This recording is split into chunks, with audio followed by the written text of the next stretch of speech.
Before the name, that future name, Father of Multitudes, that would resonate like a silent thunder through millennia. Before the promise whispered in the darkness, before the desert became a home and the stars a familiar map, there was the city. Ur of the Chaldees. It was not a city, it was a statement. A colossal monument of pride in baked clay, erected in the fertile cradle between the two great rivers, the twin arteries of the world, the Euphrates and the Tigris. Ur was not a camp of nomads clinging to survival. It was the beating heart, the jewel in the crown of a civilization that believed, with an arrogance justified by centuries of dominion, that it had tamed the world. They had tamed the rivers with canals. They had tamed time with lunar calendars. They had tamed the stars with astrology. And they believed, above all, that they had tamed the gods who ruled the chaos. Its streets were a calculated labyrinth of sun-baked brick, a dusty ochre that absorbed the heat. The 2- and 3-story houses huddled against each other, their high, windowless walls at street level creating urban canyons. So dense was the fabric of the city that the noon sun, a brutal white hammer in the Mesopotamian sky, barely managed to penetrate to the paved ground, leaving the city's arteries in a perpetual cool shadow, a welcome relief from the furnace outside. But the air in those shadows was not the clean, dry air of the desert. It was a thick soup of smells, the collective exhalation of a bustling metropolis. You could smell the penetrating, sulfurous stench of bitumen, brought on flat-bottomed barges from the southern pits. The bitumen was everywhere. It caulked the reed merchant ships that crowded the docks, sealed the brick joints in the foundations of houses, waterproofed baskets. It was the sticky smell of progress. You could smell the scent of caravans just arrived from the east, an exotic explosion after the monotonous smell of brick and river. The spicy dust of cumin and turmeric. The almost cloying sweetness of saffron and dried dates. The bitter resin of myrrh and frankincense, destined for the temples. And the cold, metallic smell of copper and tin piled on the docks, the raw material for the tools and weapons that kept Ur at the summit of the world. The water of the canals, an ingenious network designed to irrigate the barley fields outside the walls and to transport goods to the heart of the city, often stagnated under the relentless sun. There, in the muddy bends, rot flourished, adding a putrid note to the air, a sweet miasma reminding that life and decay always flowed together, even in the most ordered city. And above all, omnipresent, was the smoke. The bluish smoke of thousands of households cooking flat barley bread over dry dung fires. The acrid black smoke of blacksmiths' forges, where bronze was melted and hammered. And above everyone, visible for miles around, the greasy, sweet smoke that perpetually ascended from the sacred precinct in the heart of the city. It was the smell of the Holocaust, the fat of perfect, unblemished lambs and oxen, consumed in the voracious fire of the main altar. It was the smell of propitiation, the aroma that fed the gods and maintained cosmic order. The noise was a constant symphony, the heartbeat of human industry. The multilingual clamor of merchants from Dilmun, perhaps Bahrain, with their skin darkened by the Persian Gulf sun, shouting haggling prices for pearls and black diorite. The rhythmic, hypnotic tapping of hundreds of hammers from artisans in their guild quarters, carpenters, potters, weavers, jewelers. The high-pitched, monotone chanting of children in the idubas, the scribal schools, pressing their sharp reed styluses onto wet clay tablets, memorizing thousands of cuneiform signs, recording every sack of grain, every jar of oil, every debt of silver with obsessive precision. Because Ur was, above all, a civilization of accounting. Everything was measured, weighed, recorded. The society was a pyramid as solid as the brick that built it, each layer perfectly seated upon the one below. At the base, invisible, were the war slaves, with empty stares and scarred backs, dragging stones, cleaning canals. Above them, the peasants of the surrounding villages, bringing their tributes of grain and dates. Then, the vast middle class, merchants, soldiers in their copper helmets, artisans proud of their trade. And at the summit, wrapped in fine linen and the smell of incense, the priests, the temple administrators, the interpreters of omens. And above them all, the Ensi, the priest-king, who ruled not by his own right, but as the earthly vicar of the city's patron deity. And above everything, literally above everything, casting a shadow that devoured the light of dawn and dusk, rose the ziggurat. Itameneguru, the house whose foundation inspires terror. It was an artificial mountain, an insolent staircase to the sky built with millions of sun-baked bricks bound with bitumen. It was not elegant, it was brutal in its mass, an affirmation of power against the flat sky of Mesopotamia. Its ascending terraces, each smaller than the last, were originally glazed in symbolic colors, now worn by centuries of sun and wind. Black at the base for the underworld, brick red in the middle for the world of men, and a brilliant lapis lazuli blue at the top, mimicking the night sky. There, on the wind-swept summit, sat the most intimate sanctuary, the Jaiganu, the bridal bed of the god when he descended to visit his people. It was dedicated to Nana, known as Sin by the Akkadians, the moon god, the silent and majestic patron of Ur. Nana was not a capricious god of storm or war. He was the god of order. He dictated the calendars that ruled sowing and harvesting. He controlled the flow of the tides in the Gulf, crucial for trade. He measured time. He, through the omens interpreted by his priests, dictated the destiny of men and empires. His worship was not an emotional choice, it was the very structure of reality. It was divine mathematics. Abram, son of Terah, was a man of this city. He was not an outcast, nor a slave, nor a peasant. He belonged to the elite. Not to the priestly caste, but to the merchant aristocracy.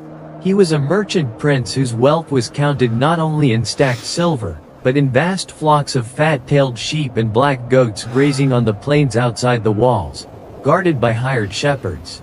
His wealth was in brick warehouses bursting with grain, in sealed jars of sesame oil, in chests of silver, and in dozens of domestic servants.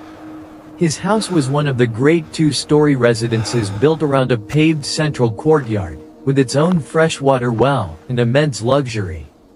It was situated in the prestigious district, near the sacred precincts. From the flat rooftop of his house, in the cool of the evening, he could observe the workings of the city like a minor god. He could see the tight roofs stretching to the walls. He could see the smoke rising from the temple. He could smell the incense when the wind blew in the right direction. He could hear the hypnotic, high-pitched chants of the eunuch priests and the plaintive sound of silver flutes accompanying the sunset rituals at the ziggurat. He was an integrated man, a product of Ur, a beneficiary of its order. The father of Abram himself, Terah, was a devout man in his own way. A man who prospered thanks to the gods, literally. He was a respected artisan, a maker of teraphim, the household gods. His hands, skilled and stained with pigment and stone dust, carved the familiar shapes of the minor deities that protected the home. Small idols of aromatic wood, of polished stone like diorite or baked clay. With eyes inlaid with seashells or precious blue lapis lazuli brought from the distant eastern mountains. The people of Ur, from the richest merchant to the poorest boatman, bought these idols to place in small niches in their homes, to protect themselves from demons, to ensure fertility, to guarantee success in business. Abram had grown up with the smell of cedar shavings and the sharp sound of the copper chisel against resistant diorite. He knew the gods intimately. He knew their shapes, their attributes, their prices. He knew how much a small terracotta nana was worth in the market. He knew that the quality of the lapis lazuli in the eyes of an Ishtar idol determined its cost. He knew the gods by their market price. But in Abram, beneath the surface of the successful merchant prince, grew a void. A fissure in the soul as vast and silent as the desert that stretched beyond the last irrigation canal. This void was a question. A silent, persistent question that gnawed at him inside like a worm in a cedar beam. He watched the grand procession of Nana's New Year festival. The calculated hysteria of the crowd prostrating themselves in the dust while the solid gold effigy of the god, bejeweled like a king and dressed in the finest linens, was paraded in his ceremonial silver boat through the streets. He saw men and women beg the inert statue, kiss the dirt that his priestly bearers trod upon, offer their own sons and daughters for temple service, a life of servitude or sacred prostitution. He saw the opulence, the absolute certainty, the power of religion that moved armies, that dictated laws, that measured time. And inside him, in the silence of his soul, the question refused to die.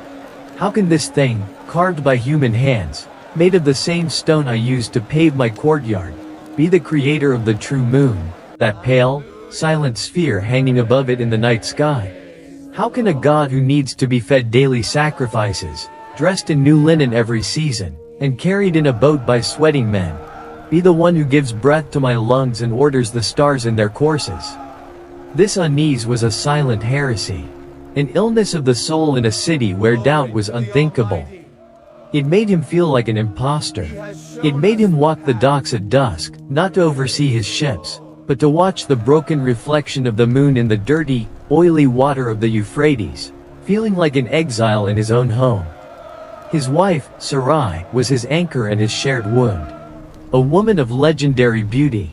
It was not the soft, submissive beauty of a harem concubine. It was the sharp beauty of polished alabaster, a beauty that intimidated. Her dark eyes were not empty. They held an intelligence keen as a scribe's stylus. And her will was of steel. She was his equal, his confidant, the only person in Ur who perhaps sensed the depth of his estrangement. She saw the distance in her husband's eyes when he looked at the ziggurat. She felt his silence amidst the noisy festivities. But even she, his other half, was bound to the same wheel of fate that fed his void, sterility. They were the epitome of success in Ur.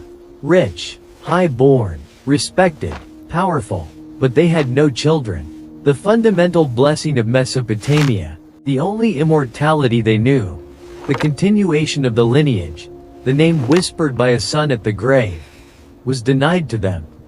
It was a cruel mockery. The clay gods on the altar of their own home, perhaps even carved by his own father, remained silent before their daily offerings of grain and wine.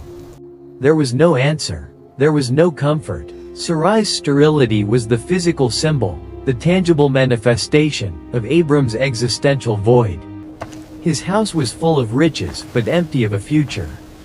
One night, Abram's unease reached its boiling point. It was the climax of the festival of Nana. The city was beside itself, drunk on palm wine and religious fervor. The air vibrated with the deep, guttural rumble of ox-hide drums and the strident clash of bronze cymbals. People danced in the streets, their faces illuminated by thousands of torches, their shadows leaping like demons on the brick walls. The smell of sacrifice, sweat, ritual sex, and spilled wine permeated the atmosphere. It was the sound and smell of a civilization at the height of its power, celebrating its pact with the gods who had made it great. Abram could not bear it. The crowd, the music, the smell, it all seemed obscene to him, while lies shouted at a silent sky. He retreated from the light, from the celebration, seeking darkness and silence as a thirsty man seeks water.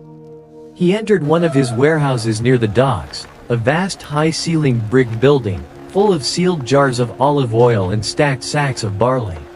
The air was cool and smelled of dust, dry clay, and the faint stale scent of grain. The noise of the festival was a deafening roar from outside, a rhythmic pulse beating against the thick brick walls, making the air vibrate. He sat on the dirt floor, in the dark, surrounded by the tangible evidence of his worldly wealth. And he felt poorer and emptier than ever. He closed his eyes. The question returned, louder than the drums. Who are you?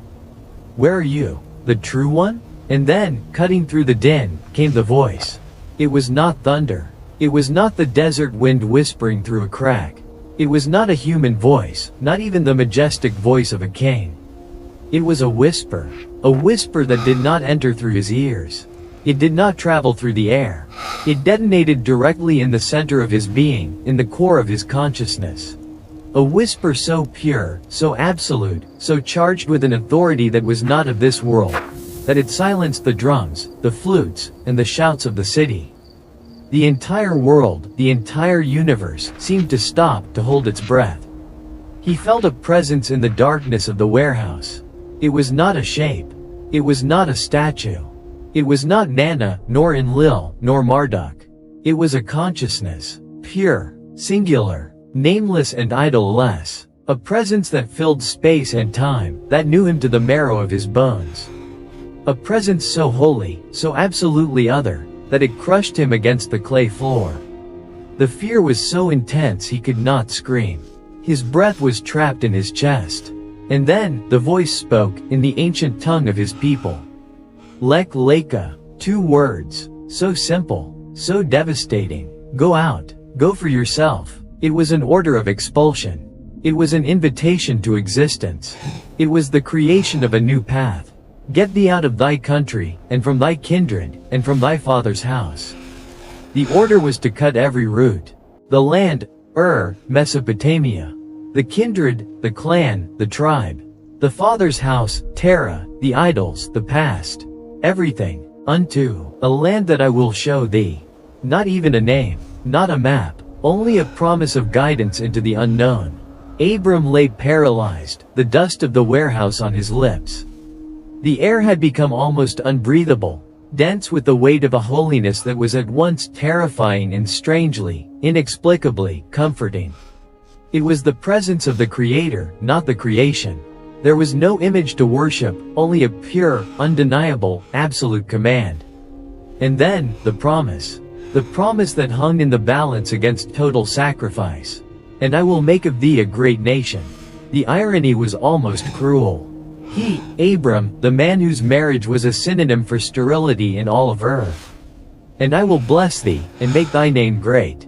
His name was already great in earth. What greater greatness could there be? And thou shalt be a blessing. Not only would he receive blessing, but he would be the source of it. And I will bless them that bless thee, and curse him that curseth thee. His personal destiny became the axis of the world's destiny. And in thee shall all families of the earth be blessed. The promise exploded, from the personal to the cosmic. All families, all humanity, they would be blessed through him. He, the son of an idol maker from a doomed city. The voice withdrew. It did not fade, it simply ceased. The silence it left was deeper and more deafening than any noise. And then, like a distant tide breaking on a faraway beach, the sound of the festival returned. The drums, the shouts, but now they sounded hollow, shrill, meaningless. Like the chatter of the dead at a banquet of shadows. Abram remained on the floor, shaking uncontrollably. Not from cold, not from fear, though terror still resonated in his bones. He was shaking from the weight of the impossible.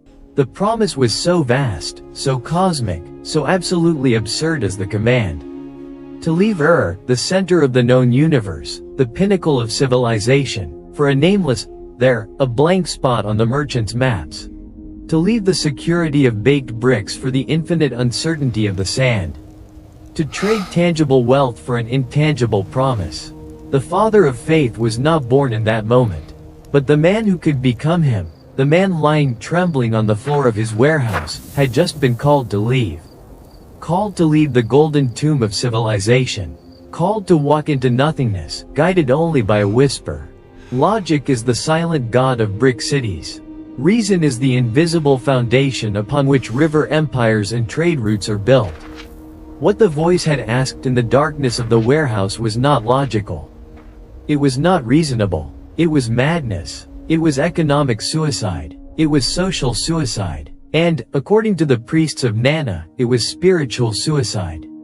Abram spent days, perhaps weeks, in a feverish stupor after that night. He moved through like a ghost in his own life. He went through the routines of trade, oversaw his flocks, sat in the merchant council, but his eyes saw through things. The world he knew, the only world that had existed, had become transparent, a charade painted over a canvas of absolute truth he had just glimpsed. He looked at the polished, expertly carved statues in his father's workshop, the household gods he himself had sold and bought all his life, and saw only inert stone, dead wood, breathless clay. He looked at the colossal ziggurat, Itamanaguru, the staircase to the sky, and saw only a pile of human arrogance. A tower that pretended to reach a sky he now knew to be infinitely vaster, more alive, and completely unreachable by baked brick. The bustle of the clamor of the markets, the chanting of the priests. Everything had become white noise, the background hum of a world that no longer spoke to him. Only the silence resonated, the silence that had followed the whisper. The first test, the most immediate one, was not the desert. It was his own family. It was his father's house. He had to speak to Tara. Tara, the elderly patriarch, the man whose word was law in the clan. Tara, the pragmatist, the artisan, the man who had built his fortune serving the gods Abram must now abandon. Abram chose the moment carefully. Not amidst the bustle of the day, but at dusk, in Tara's workshop. The air smelled of freshly cut cedar and diorite dust. The tools were hung in order. The lifeless eyes of dozens of unfinished teraphim watched them from the shelves. Abram approached his father, not with the flaming certainty of a newly anointed prophet, but with the fearful hesitation of a son about to break the sacred order of the family, the very foundation of his world. "Father," he began, his voice hoarse. Tara looked up from a block of alabaster he was starting to carve. His eyes, though veiled by age, were still sharp. He saw the change in his son. "What is it, Abram? You've been walking like a sleepwalker since the festival. Bad business? Problems with Sarai? I have heard." A voice, said Abram, the words coming out with difficulty. Tara put down the chisel. A voice? A priest? An oracle? What omen? "No, father. Not a voice from A voice, different. A god." The silence in the workshop grew heavy. Tara narrowed his eyes. "A god? Which one? Marduk of Babylon? Enlil of Nippur? Have you been trading with foreign gods, son?" There was an edge of warning in his voice. "No. A god, without a name here. The one who made the moon, not the one who is the moon. The one who made the sky." Tara stood up slowly, stone dust falling from his tunic. "Have you gone mad? Have you been drinking? What blasphemy is this? He has spoken to me, father. He has commanded me, that we leave." "Leave?" Tara laughed, a dry, harsh sound. "Leave to where? To Larsa? To Kish? Do you want to establish a new trade route? I am too old to start over. Not to another city, father. Leave. Here, Mesopotamia. The house. Leave everything." Fury erupted on the old man's face. "Leave everything? Leave the land of our ancestors? Leave this business, the source of our prosperity? Leave Nana, the God who has given us everything, for a nameless God who whispers in dark warehouses? This is blasphemy, and it is ruinous stupidity." Abram did not back down. The certainty he had felt in the warehouse, though buried under layers of fear and doubt, was an anchor. "He has promised me a land and a nation through me." Tara stared at him. He saw the conviction in Abram's eyes. It was not the feverish look of a madman. It was something deeper, more unsettling. It was an absolute certainty. And perhaps Tara, in his old age, after a life carving inert gods, had also felt the void. Perhaps the thought that his lineage, so prosperous, ended with Abram and the barren Sarai made him desperate. Or perhaps, simply, the family bond, loyalty to the clan, was stronger than his own theology. He could not bear for his clan to be divided. In a twist of family loyalty that defied his own profession and beliefs, Tara, the idol maker, the man whose life depended on the stability of the Mesopotamian pantheon, nodded slowly. The internal struggle must have been terrible, but the decision was made. "If we must go," he said wearily, "we will all go." The clan remains united. It was not faith, it was family pragmatism. But it was enough. The second test, however, was the decisive one. The conversation that would decide not only the future of the clan, but the destiny of the world. Sarai. He found her that night, on the flat rooftop of his house. The place where they escaped the stifling heat of the city and where, under the vast starry sky of Mesopotamia, they sometimes found an intimacy the bustle below denied them. The air was cooler up there, and carried the distant scent of the desert, a smell of sand and freedom that now called to Abram in a new way. Sarai was spinning linen by the light of an oil lamp, her hands moving with rhythmic, efficient grace. The night breeze moved the dark strands of hair that had escaped her head covering, revealing the sharp, almost painful beauty that was his pride and his torment. "You are different, Abram," she said, without looking up. Her voice was always softer than her will suggested, velvet covering steel. "That unease of yours, that void that swallowed you, now it is a fire. You no longer look at the ziggurat the same way. And you have stopped going to the temple of Nana." "I have stopped looking at the stone, Sarai," he replied, his voice hoarse. He sat opposite her, on a mat. The night sky arched over them, a black dome pierced by thousands of points of light. The stars the voice had promised him. "And what have you found in the darkness, husband of mine?" she asked, finally looking up. Her dark eyes scrutinized him, searching for the truth behind the facade. Abram knelt before her. He took her hands, stopping the movement of the spindle. Her hands were warm, strong, but there was a tremor in them. "I have heard a voice." Sarai waited. Not a priest, Sarai. Not an idol whispering through a hidden tube. A voice. A God. Just one. Sarai's breath caught for an instant. "It is not Nana. It is none of ours. It is the one who made Nana. It is the one who made the stars you are looking at." Sarai tensed. The air grew cold between them. Blasphemy was dangerous. Had laws against impiety. The gods were jealous. "What has this voice told you?" she whispered, looking around as if the rooftop walls had ears. "He has spoken to us. He told me, Lek Leka, that we leave She withdrew her hands as if his burned. She stood up, moving away from him, walking to the edge of the roof, looking at the city lit by thousands of oil lamps. "Leave?" Her voice was an incredulous whisper. "Leave to where? To Haran? Has your father decided to establish a new trade route?" "He is old for that, Abram." "Further," said Abram, standing up too, but not approaching. He knew she needed space. "Beyond Haran. To a place he did not name. To a place he will show."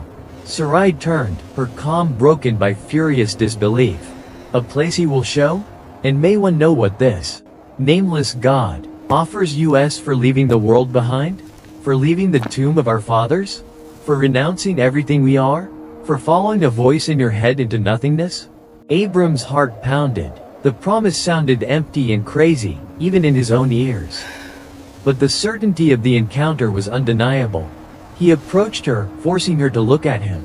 He saw in her eyes the accumulated pain of decades of infertility, the bitterness of a childless life in a culture obsessed with offspring. "He will give us," he said, his voice trembling at the audacity of the promise, "a nation." The silence that fell on the rooftop was absolute. The distant noise of the city, the eternal murmur of seemed to disappear completely. Sarai looked at him. Her face, illuminated by the crescent moon and the stars, was a mask of pain and astonishment. She could have laughed. She could have cried. She could have called the guards to bind him like a dangerous madman. She scrutinized him. She looked for signs of fever, madness, deception. "A nation," she repeated, and her voice cracked, not from emotion, but from the most bitter and cruel irony. "From us? From this womb dry as the desert? From this body that has failed you every month for decades? From me," said Abram, quoting the voice, clinging to the letter of the promise. "And I will make of thee a great nation."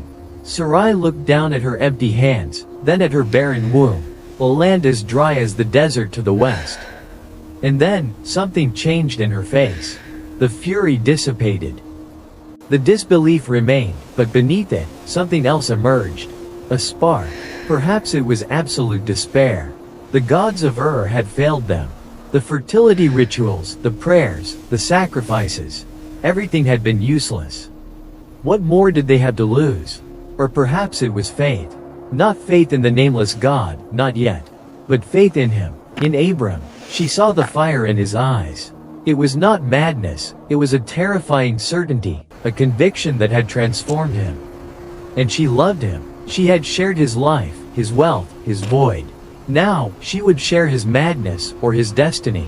In an act of faith as monumental, as illogical, and as desperate as Abram's, she made the decision that would seal her fate.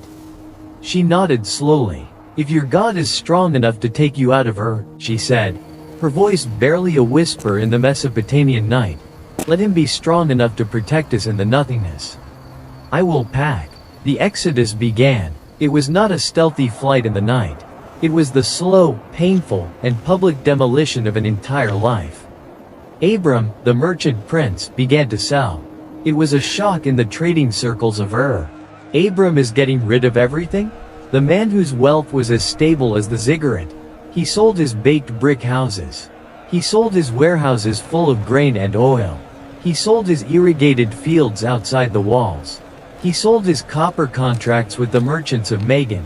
He sold his caravan routes to the east. He turned bricks and land into movable goods. Golden rings and ingots, heavy silver, glittering jewels, rolls of fine linen, precious spices. He endured the mockery and shock of his relatives. He endured the pity in the eyes of his business partners. Abram is going into the desert? To follow a voice? He has lost his mind. The rumor ran through the markets like wildfire. The beautiful Sarai has finally driven him mad with her barrenness. He seeks a fertility god in the wild lands. Finally, the clan was ready. It was a colossal procession, a small city on the move. Terah, the elderly patriarch, hunched over a donkey, his eyes looking back toward the city that had defined him. Abram, with an impassive face, looking north toward the unknown. Sarai, veiled, her expression hidden, mounted on a richly adorned camel. And Lot, the son of his deceased brother, Haran. Lot was a pragmatic young man, observant. He did not understand the voice. He did not care about the nameless God. But he understood wealth. And Abram, despite this madness, remained immensely rich. Lot followed the money, not knowing that, for the first time in history, the money followed God. The caravans were vast. Hundreds of hired servants, shepherds, guards. Thousands of heads of cattle. Fat-tailed sheep, long-haired black goats, oxen for burden. Donkeys loaded to the limit with black goat hair tents, waterskins, sacks of grain, tools. And, hidden at the bottom of a cart, carefully wrapped in cloth, was the small chest containing Terah's favorite teraphim. The old idol maker, just in case, refused to leave his pocket gods behind. On the day they left, the great gates of Ur, clad in copper and decorated with the sacred symbols of Nana, seemed to watch their departure with divine indifference. The gate guard, accustomed to the comings and goings of caravans, simply recorded their exit on a clay tablet. A rich family, heading north, nothing unusual. Abram, mounted on his camel, did not look back. Feeling the dust of the road, the real dust of the untamed world, cling to his leather sandals, was the first physical act of his new life. The familiar noise of civilization, the haggling, the hammers, the chants, was replaced by the sounds of the Exodus. The incessant bleating of sheep, the guttural grunt of camels, the creaking of cartwheels on dry earth, and the wind, always the wind, whispering through the dry grass. They traveled north, following the fertile arc of the Euphrates River. They did not venture directly into the desert. That would have been suicide. They followed the established trade route, the dusty highway of antiquity. And after weeks of slow travel, they arrived in Haran. Haran was a pause. And Haran was a trap.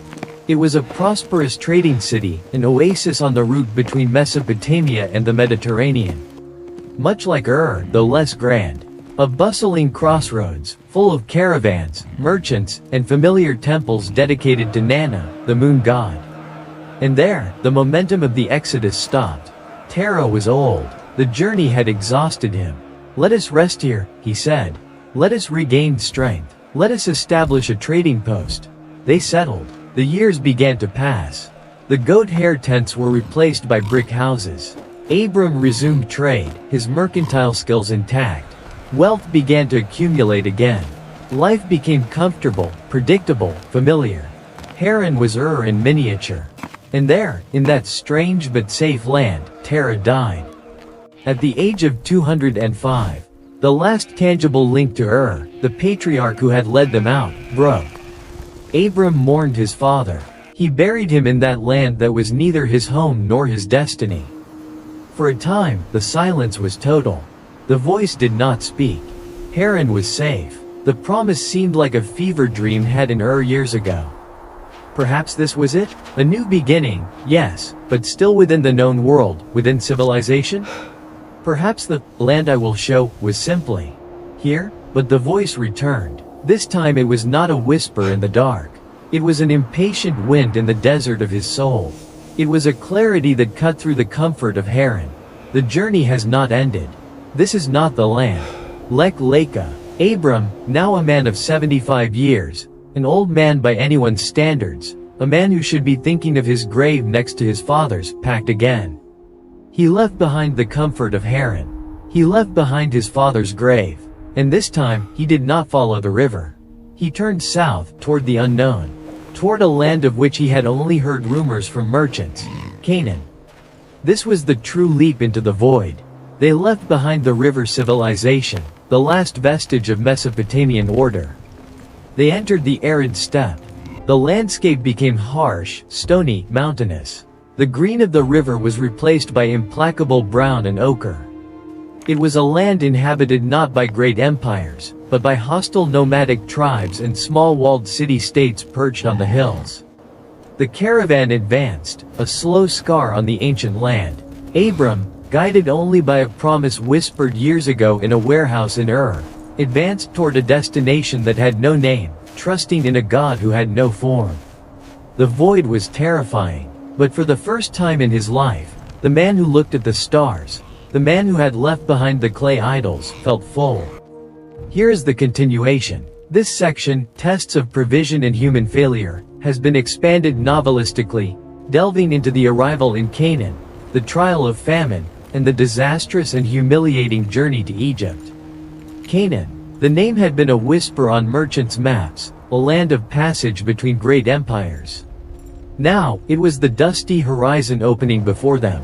When Abram's caravan finally crested the last chain of hills and descended into the heart of the land the voice had promised, the view was not of a river paradise like the Euphrates, nor a garden like the Nile Delta they did not yet know. It was a land of austere, difficult, almost defiant beauty. Rough honey-colored hills folded over each other like the wrinkled skin of an ancient animal.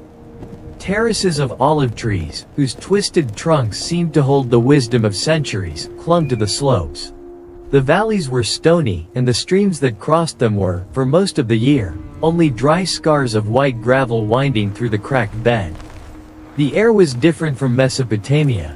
It was thinner, drier, and smelled not of river and bitumen, but of dust, of wild thyme crushed under hooves, and the hot resin of pine trees in the heights. And it was not empty.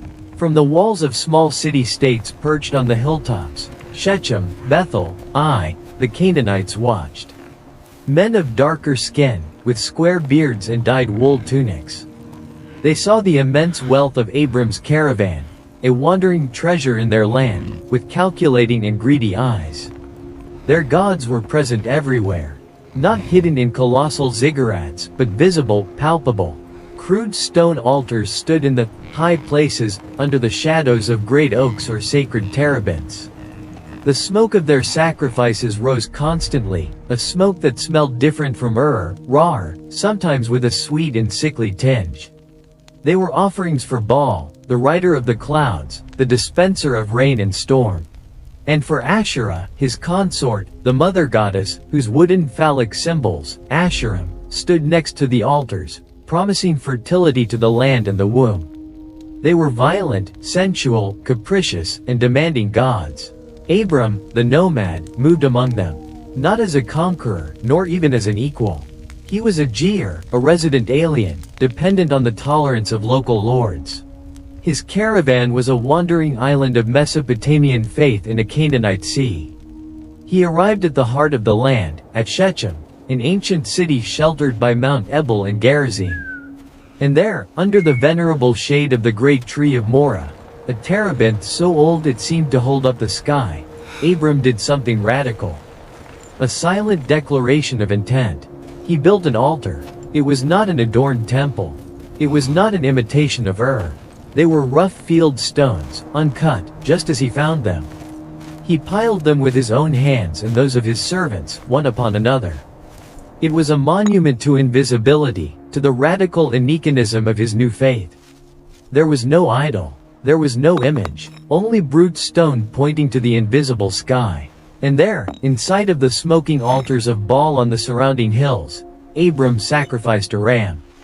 The smoke of his sacrifice, without incense, without elaborate ritual chants, ascended into the clear air of Canaan.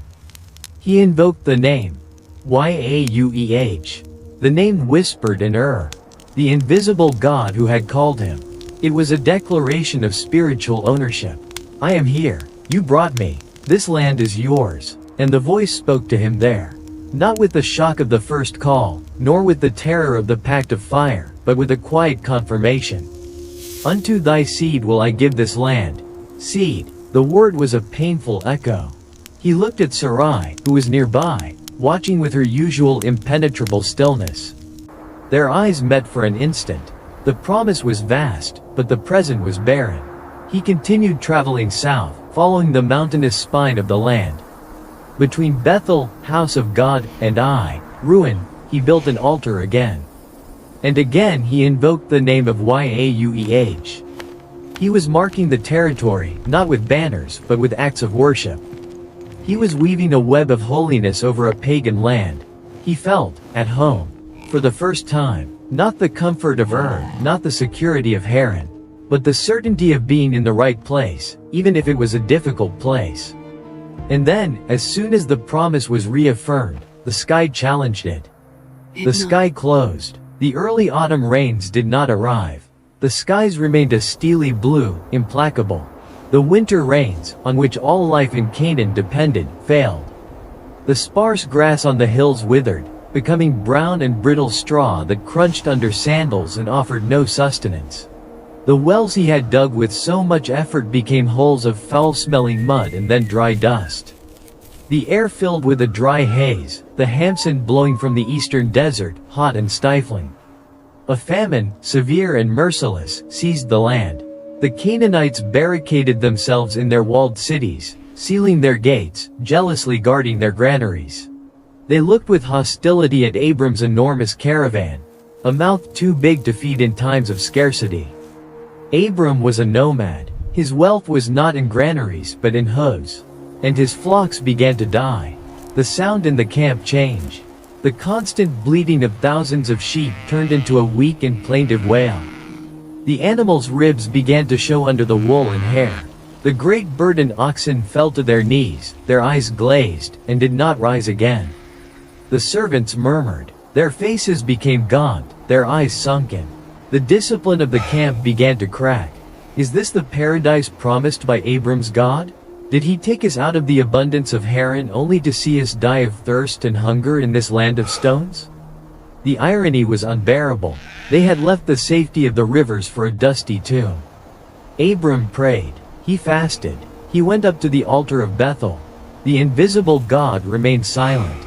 The sky remained closed. Hunger has a logic of its own. A primal, animal logic that screams louder than the deepest faith. Every day, the number of dead animals increased. Every day, the grain reserves dwindled. Every day, the faces of his servants became more accusing. Abram, the man of faith, the man who had left Ur for whisper, faltered. The promise of surviving here and now prevailed over the promise of inheriting this land in the future.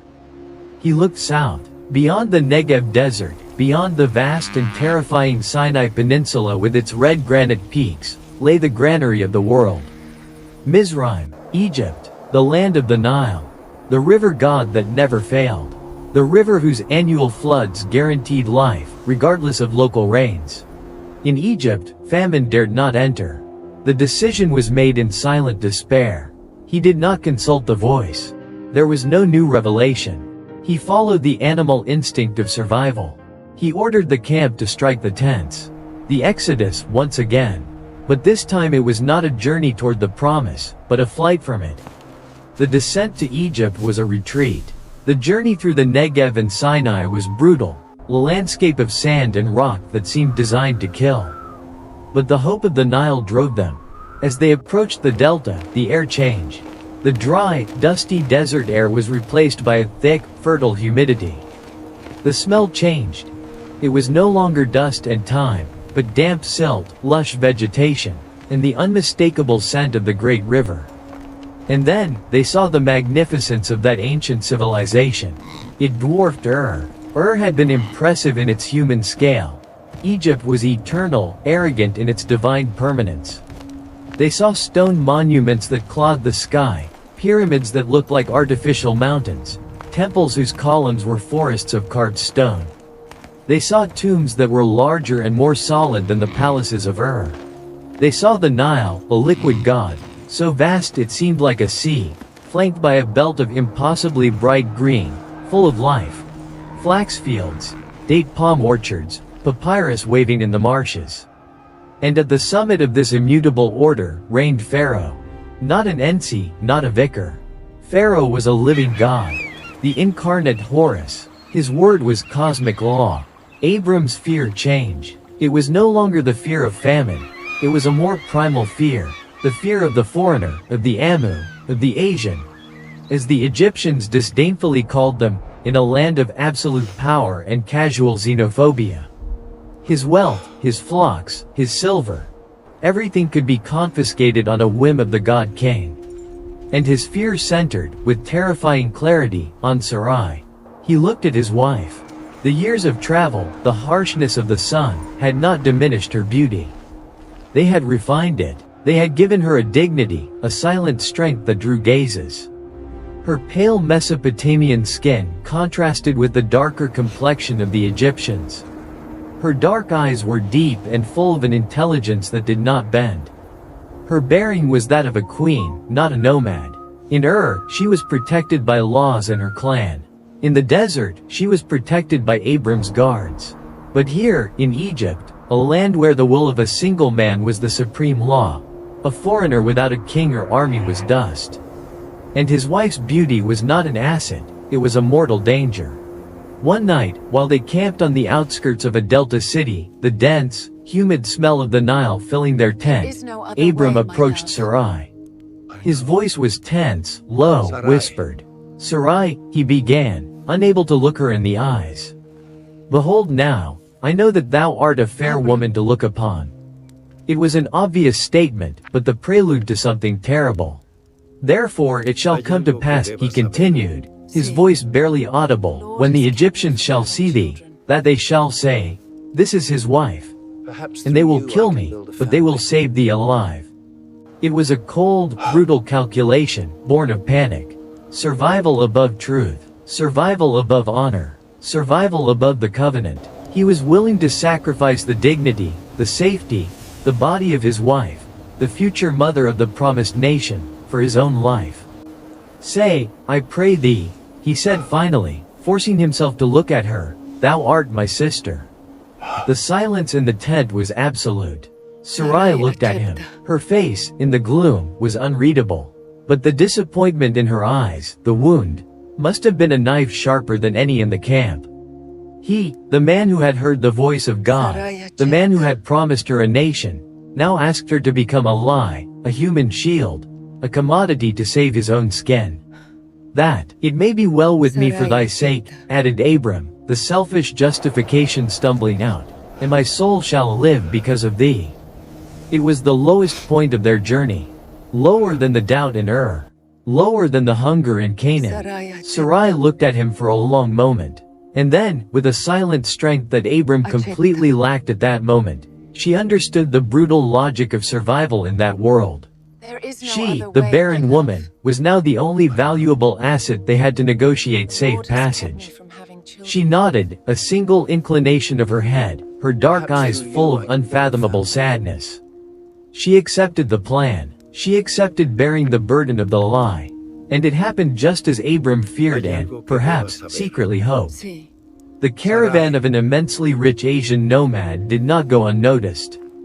Court officials, always looking for new treasures and beauties for their divine lord, saw Sarai.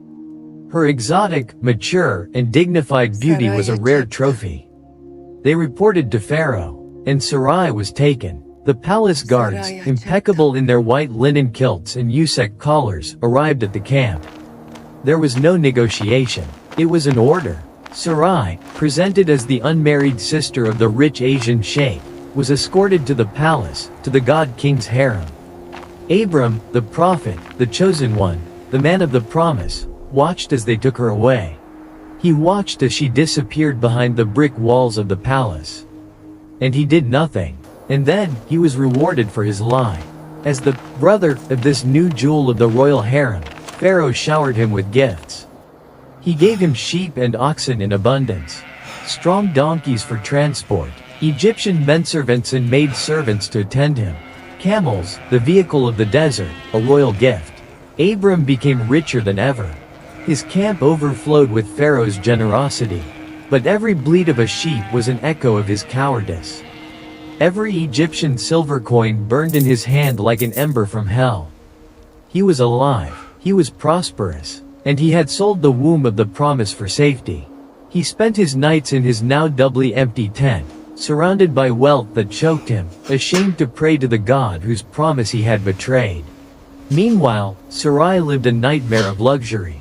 She was given over to the women of the harem, bathed in oils scented with lotus, dressed in the finest, most transparent linen, adorned with heavy gold from Nubia and turquoise from Sinai.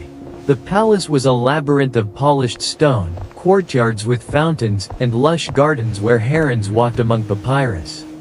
But it was a gilded cage. Every day, every hour, she awaited Pharaoh's summons.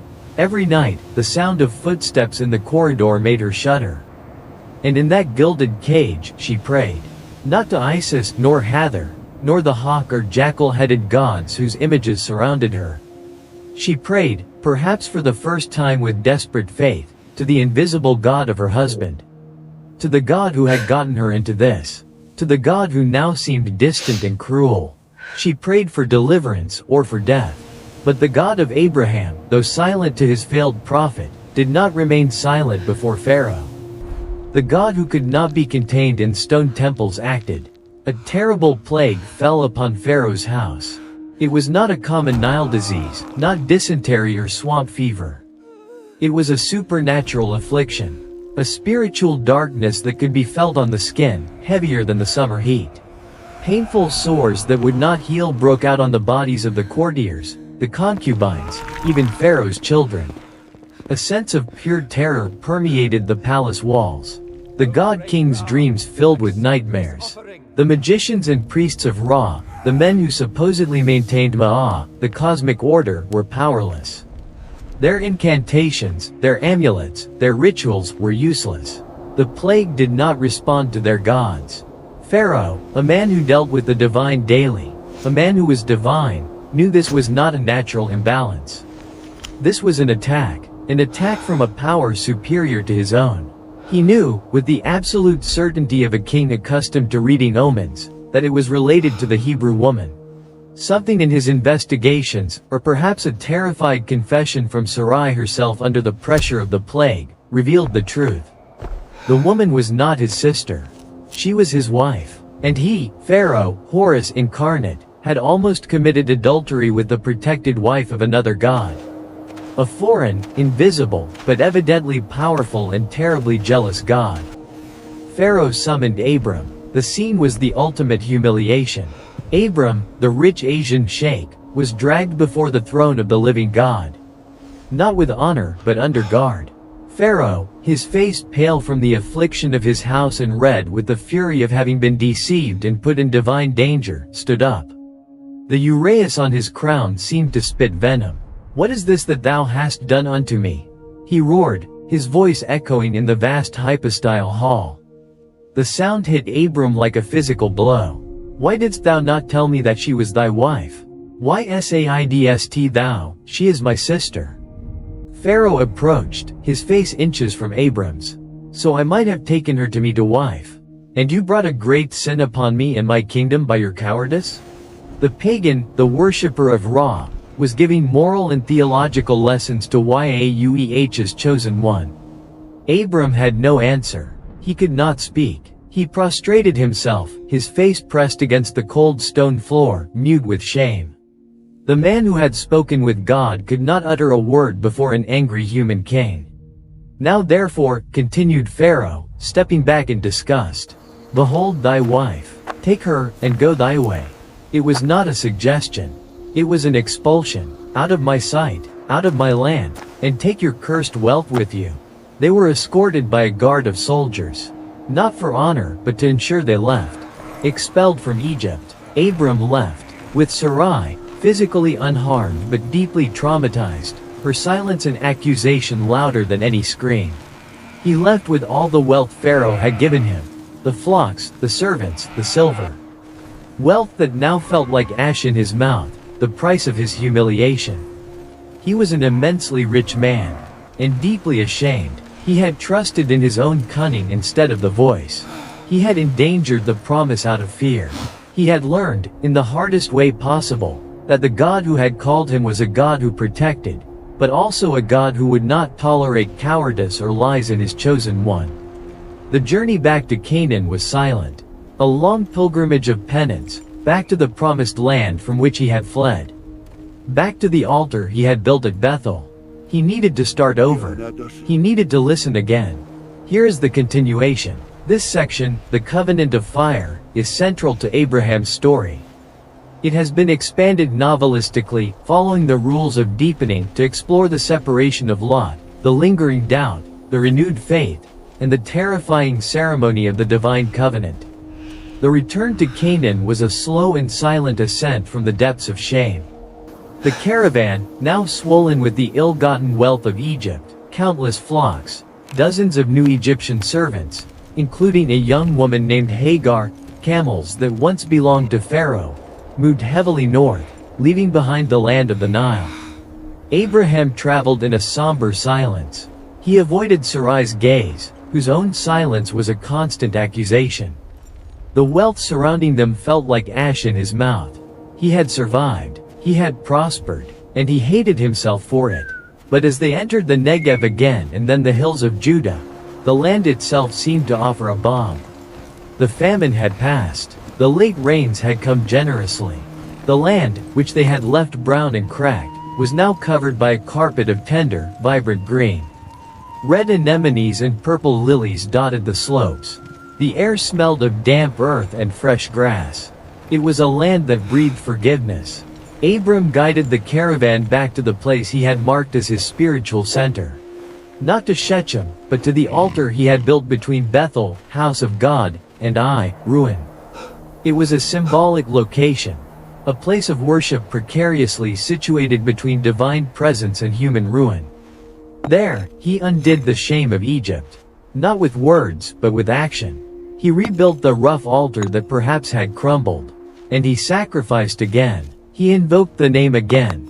Yaueh. The sound of that name, spoken again in that land, after his betrayal, was an act of repentance. He was starting over. He was asking to be accepted back into the promise. The invisible God remained silent, but the earth under his feet felt firm again. However, the reward of Egypt, the wealth acquired by the lie, brought its own bitter consequences. Abram and his nephew Lot were now immensely rich. Their combined flocks were a living tide that devoured the land. They were so vast that the land was not able to bear them that they might dwell together. Dust rose in constant clouds from the movement of thousands of hooves, choking the valleys. Wealth brought conflict. Abram's shepherds, men hardened by the desert, loyal to their master, and Lot's shepherds, perhaps more influenced by the urban mentality of their young lord, began to quarrel. Disputes over scarce water wells became daily occurrences. Fights over the best grazing areas in the hills turned into pitched battles with staffs and stones. The tension in the camp was palpable. The air smelled of resentment and the threat of spilled blood. The clan, which had survived Haran, the desert, and Egypt, was about to fracture from internal violence, from the weight of its own prosperity. Abram, tempered by the humiliating fire of his failure in Egypt, acted with a wisdom and generosity he had not shown before. The experience had emptied him of arrogance. He was no longer the man who would sacrifice others for his own good. He called his nephew Lot.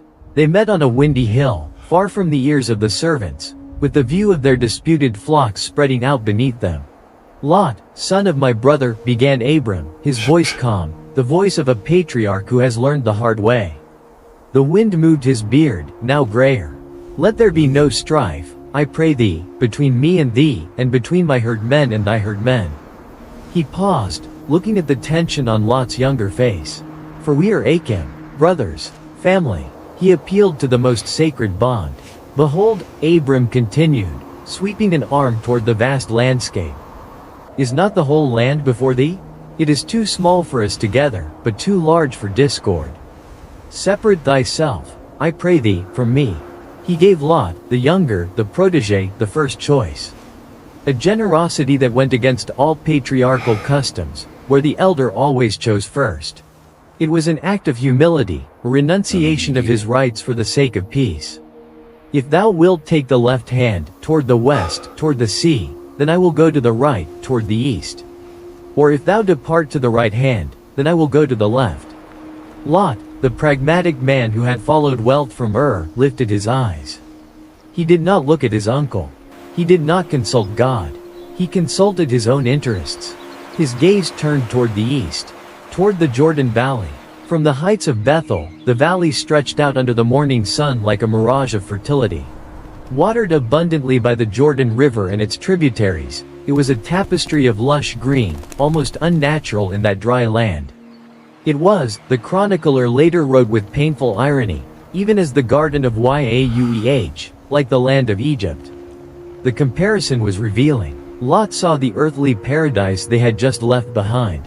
And in that valley, shining faintly in the distance like jewels of saltpeter in the greenery, were the lights of two cities, Sodom and Gomorrah. Prosperous, decadent cities, centers of trade on the route to the east, famous for their wealth. And already then, whispered about in the caravans for their corruption, their pride, and their violence. Lot, a man raised in the urban sophistication of saw wealth. He saw civilization. He saw abundant water. He saw comfort. He saw a return to the life of brick and market he had left behind. He did not see, or chose not to see, the spiritual danger boiling beneath that prosperous surface. The choice was instant. "I choose the plan," said Lot, without hesitation. Abram watched in silence as his nephew, his only blood family besides Sarai, gave the orders. He watched as the great camp divided in two. He watched as Lot's vast caravan, a fortune in motion, descended the hills toward the easy wealth of Sodom. He stayed alone in the hills. With the drier land, the rocks, the scarcer pastures, the uncertainty. He remained alone with his altar and his invisible God. And in that solitude, in that generosity that had left him with the worst part of the land, the voice returned. This time it was not a command, nor a reprimand. It was a comfort. It was an expansion of the promise, as if God were rewarding his generosity and his renewed faith. "Lift up now thine eyes," resounded the voice in his heart, not from the sky, but from the earth itself beneath his feet. "And look from the place where thou art northward, and southward, and eastward, and westward." Abram obeyed. He turned slowly. He saw the blue mountains of Ephraim to the north. He saw the distant shimmer of the Dead Sea to the south. He saw the hills descending toward the Mediterranean Sea to the west. He saw the mountains of Moab rising to the east, beyond the valley Lot had chosen. The entire horizon. "For all the land which thou seest, to thee will I give it, and to thy seed forever." The promise, previously abstract, now had geography. It was tangible. He could see it. "And I will make thy seed as the dust of the earth, so that if a man can number the dust of the earth, then shall thy seed also be numbered." Dust, innumerable, earthly, humble, like himself. "Arise, walk through the land in the length of it and in the breadth of it, for I will give it unto thee." It was not an order of conquest. It was an invitation to possess it with his feet, to walk it, to feel it as his own. But as Abram walked that land, year after year, as his flocks prospered again in the hills, as his camp moved from Hebron to Gerar, doubt grew again. It was a different doubt from that of He no longer doubted God's existence. He doubted the possibility. Years of waiting turned into decades. Sarai aged, her sharp beauty giving way to wrinkled resignation. He aged, his body stooping, his hair turning white as the snow of Hermon. The promise of the dust was vast, but he did not have a single grain of his own. His heir remained Eliezer, his faithful Damascene steward. A good man, a loyal man, but a stranger. One night, the unease turned into a complaint. Faith turned into a bold confrontation. In the stifling darkness of his tent in Hebron, Abram spoke to the invisible God. The prayer was not a pious murmur, it was a lament, a desperate accusation. Lord Yahweh, he prayed, his voice hoarse with contained emotion. What wilt thou give me? Of what use are your promises of land and multitude if I go childless? The steward of my house, this Eliezer of Damascus, will inherit everything. Behold, to me thou hast given no seed. Your promise is failing. God's response was immediate and dramatic. It was not a reprimand for his boldness. It was an invitation. Come forth, resounded the voice, not in his heart, but audibly, pulling him out of his self-pity. Abram stumbled out of his tent. The desert night was absolute. There was no moon. The air was cold and so crystalline that the sky did not look like a roof, but an abyss of light. Millions, billions of points of fire hung in the black velvet. The river of the Milky Way spilled over him with a clarity that no man of Ur, with the smoke and light of the city, had ever seen. This shall not be thine heir, said the voice, referring to Eliezer. But he that shall come forth out of thine own bowels shall be thine heir. And then, the gesture. Look now toward heaven, and count the stars, if thou be able to number them. Abram looked up. His neck ached from the effort. He felt overwhelmed, dwarfed by the cosmic immensity. The stars were not dots, they were rivers, clouds, oceans of light. He tried to count in a small patch of sky, but was instantly lost. They were countless. They were infinite. So shall thy seed be. Dust and stars. The innumerable earthly and the glorious celestial. The promise encompassed everything, and in that moment, under that impossible sky, facing the cosmic evidence of his own smallness and the biological impossibility of the promise, Abram did the only thing he could do. He believed. It was not an intellectual act. It was a surrender. He set aside the logic of Eliezer. He set aside the logic of his aging body. He set aside the logic of Sarai's barrenness. He trusted, not in the evidence, but in the character of the promiser. He trusted in the voice that had called him from Ur. And future scriptures would say of that singular moment. And he believed in Yahweh, and he counted it to him for righteousness. It was the birth of faith. But Abram's faith, though righteous, was still human. It needed assurance. Faith needed an anchor in the real world. Lord Yahweh, he asked, his voice now calmer, but still needy, whereby shall I know that I shall inherit it? He asked for a sign. He asked for a tangible guarantee. What he received was not a simple sign. It was a terrifying theophany. It was the most solemn and primitive covenant ceremony of his time, a blood burial. The voice gave him precise instructions, an ancient ritual that Abram would have recognized from the tribal covenants of Mesopotamia, but with a divine twist. Take me an heifer of 3 years old, and a she-goat of 3 years old, and a ram of 3 years old, and a turtle-dove, and a young pigeon. Perfect animals, of the age of maturity, representing all domesticated animal creation. Abram did exactly as ordered. He took the animals to a secluded place. And there, with a sharp flint knife, he performed the brutal act. He cut the heifer, the goat, and the ram in half. He did not skin them or quarter them. He divided them cleanly down the spine. The hot blood ran over his hands and mixed with the dust. He created a macabre corridor of blood and split flesh on the desert floor. He placed each half opposite the other, a path of death. The birds, however, the turtle dove and the pigeon, symbols perhaps of the celestial or the poor, he left whole. The afternoon sun beat down on the scene. The metallic, sweet smell of fresh blood filled the air. The blood began to coagulate in the dust under the relentless heat. And the smell attracted birds of prey. Griffin vultures, with their bare necks and immense wings, descended in slow circles from the steely blue sky. Desert hawks, fast and deadly, dived down. Their shadows cut across the sun. Their harsh squawks broke the silence. They tried to steal the offering, tear the pieces of the covenant, profane the sacrifice. Abram spent hours in an exhausting vigil under the scorching sun. He ran from one side to the other, waving his mantle, shouting hoarsely, driving away the winged predators. It was a battle. The birds were persistent, a tangible symbol of the forces of chaos and disbelief that would always try to devour God's promise. By sunset, Abram was exhausted. His tunic was stained with animal blood and his own sweat. His face was covered in dust and sunburn. But he had protected the sacrifice. The pieces lay intact in their bloody corridor. As the sun sank into the western horizon, dyeing the distant hills a sickly blood red, an unnatural state took hold of Abram. It was not ordinary sleep. It was a tardama, a deep sleep, a conscious paralysis. He fell to the ground beside the animal pieces, but his eyes remained open, fixed. He could not move. He could not scream. He was trapped in his own consciousness. And with the tardama, descended an Emma, Hasheka, Jedala. A horror, a great darkness. It was not the fear of the approaching night darkness. It was darkness itself, made tangible. A crushing weight on his chest that prevented him from breathing. A cold that was not of the desert, but of the primordial void. It was the absolute terror of the finite and sinful creature before the unbearable presence of the infinitely holy Creator. A terror that emptied his lungs and froze his soul. In this paralyzing darkness, the voice resounded. It was no longer a whisper, nor an invitation. It was a solemn, immutable prophecy, pronounced over the abyss. It spoke to him of the future.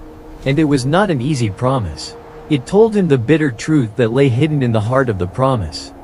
Know of a surety that thy seed shall be a stranger in a land that is not theirs, and shall serve them. And they shall afflict them 400 years. Egypt, slavery, pain. The promise would not be an easy path to glory. It would pass through the furnace of affliction. And also that nation, whom they shall serve, will I judge. And afterward shall they come out with great substance. And thou shalt go to thy fathers in peace. Thou shalt be buried in a good old age. It spoke to him of the judgment on Egypt, of the triumphant exodus, and of his own peaceful death before the trial began. And then, in the total darkness, Abram saw. His paralyzed eyes looked toward the corridor of split flesh. Something moved in the blackness. First, a tanor ashan, a smoking oven, like the potter's kilns of Ur, or the bread ovens of his own camp, but moving by itself, floating above the ground. A column of dense, stifling smoke, smelling of judgment and hidden presence. And then, a lapidash, a burning torch, a living, pure flame that consumed nothing, but burned with the intensity of a million stars. It was liquid fire, conscious fire. The Shekinah, the visible glory of the invisible God. The presence of God himself, veiled in smoke and fire, as it would later be at Sinai and in the temple. And Abram watched, paralyzed by terror and awe, as the smoking oven and the burning torch, together, passed slowly between the halves of the animals. Through the corridor of blood and death. In a normal Mesopotamian blood covenant, both parties would walk through that corridor. It was an oath of self-malediction. Both parties said, "May what happened to these animals happen to me if I break this oath." But Abram remained paralyzed in terror. He did not walk, only God walked. It was a unilateral covenant, an unconditional oath. God was not asking Abram to promise fidelity. God himself was swearing by his own existence. It was as if God were saying, "I will do this. My promise does not depend on your faithfulness, Abram, but on mine. If I fail to keep my word to you and your seed, may I myself be torn in two like these animals. I pledge my own divinity as a guarantee." The covenant was sealed, not with the trembling signature of a man, but with the consuming fire of the Creator passing through death. When the first gray, cold light of dawn broke the darkness over the hills of Hebron, Abram awoke. Or rather, he was released from the paralysis. He sat up, shaking uncontrollably. The terror was gone, but the certainty remained, etched into his soul like the stars in the night sky.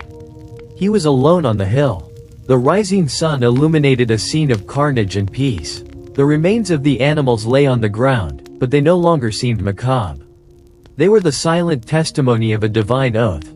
The air smelled of dried blood and, faintly, of supernatural smoke. The covenant was made. God had bound himself. Now, there was only waiting left. Here is the continuation. This section, Human Deviation and the Mark of the Covenant, has been expanded novelistically, delving into human impatience, the consequences of trying to help God, and the painful and permanent institution of the covenant in the flesh. The fire of the covenant cooled on the hill of Hebron. The divine torch retreated to the heavens. But the burning promise it left behind, the absolute certainty of a unilateral covenant sealed by God himself, began to cool under the slow erosion of time. Sarai's womb remained closed. The absolute certainty of that night of terror and fire began to fray under the relentless pressure of days turning into months, months into years. 1 year, 5, 10 years in the land of Canaan since God himself had walked between the bloody pieces. 10 years of silent skies. The silence of God became deafening, more deafening than the noise of the festival of Nana in Ur. More deafening than the roar of Pharaoh in Egypt. It was a silence that corroded faith from the inside. Abram was now 85 years old. An old man even by the antediluvian standards of longevity that were beginning to shorten. Sarai was 75, an old woman. Her beauty, once sharp as alabaster, had softened, folded in on itself. The lines around her dark eyes were no longer just from the desert sun. They were the marks of decades of deferred hope, of new moons that brought blood instead of life. Hope in the camp had become a dying ember, a dull ache that no one mentioned but everyone felt. Sarai's despair was a daily torment. It was not just personal, it was a public humiliation. In the culture they came from, barrenness was not a simple medical condition, it was a shame. It was a visible sign of divine displeasure or a hidden curse. Every time one of her own maid servants gave birth to a healthy child in the back tents, every laugh of a baby in the camp, was a dagger in her heart. She was the wife of the great Avenue Ram, the exalted father. The destined matriarch of a great nation that did not exist. She felt like a living fraud, the empty center of a hollow promise. Her very existence seemed a refutation of her husband's faith. Finally, the woman of steely will, the one who had faced Ur and survived Pharaoh's harem, broke. Not with noisy tears, but with a cold and pragmatic despair. She resorted to the only solution her Mesopotamian culture offered her. A logical, human, legal solution. A way to take matters into her own hands. A way to help the God who seemed to have forgotten his promise or be incapable of keeping it. One night, in the main tent, under the flickering light of oil lamps, she summoned Abram. He was studying clay tablets, records of livestock, his mind immersed in the tangible. Sarai sat opposite him. Her voice was devoid of the hope of yesteryear, replaced by a flat, resigned, almost bitter tone. Behold now, she told him, her hands restless in her lap, avoiding his eyes. It is a dry tree. Yaueh has restrained me from bearing. His promise is for you, Abram. A nation from you, but not through me. Abram put down the tablet. The old pain opened up again between them. I pray thee, go in unto my maid, continued Sarai, her voice dropping to a conspiratorial whisper. Abram looked up sharply. Agar, said Sarai, the Egyptian, young, strong, probably fertile as the Nile silt she came from. She was Sarai's personal property, part of the wealth of Egypt. It may be, said Sarai, the words hanging in the heavy air of the tent, that I may obtain children by her. The proposal was not scandalous by Ur's standards. It was legal. It was codified. According to the code of laws they knew, any child born of Hagar, the slave womb, would legally be the child of Sarai, the primary wife. He would be Abram's heir. It was a shortcut. It was a human solution to a divine problem. It was a way to secure the promise, even if God seemed incapable or unwilling to fulfill it through miracle. Abram, the man who had believed and it was counted to him for righteousness, the man who had seen the fire of God pass between the split animals, failed again. He was tired of waiting, tired of God's silence, tired of Sarai's silent pain filling his tent every night. Sarai's logic was impeccable according to the laws of the world he knew. And he loved her. He suffered with her pain. Perhaps she was right. Perhaps he had misunderstood. Perhaps the promise was through him, but not necessarily through her. He did not consult the voice. He did not go up to the altar at Bethel. He did not wait for a sign. Simply, he listened to the voice of Sarai. And he agreed. And Abram hearkened to the voice of Sarai.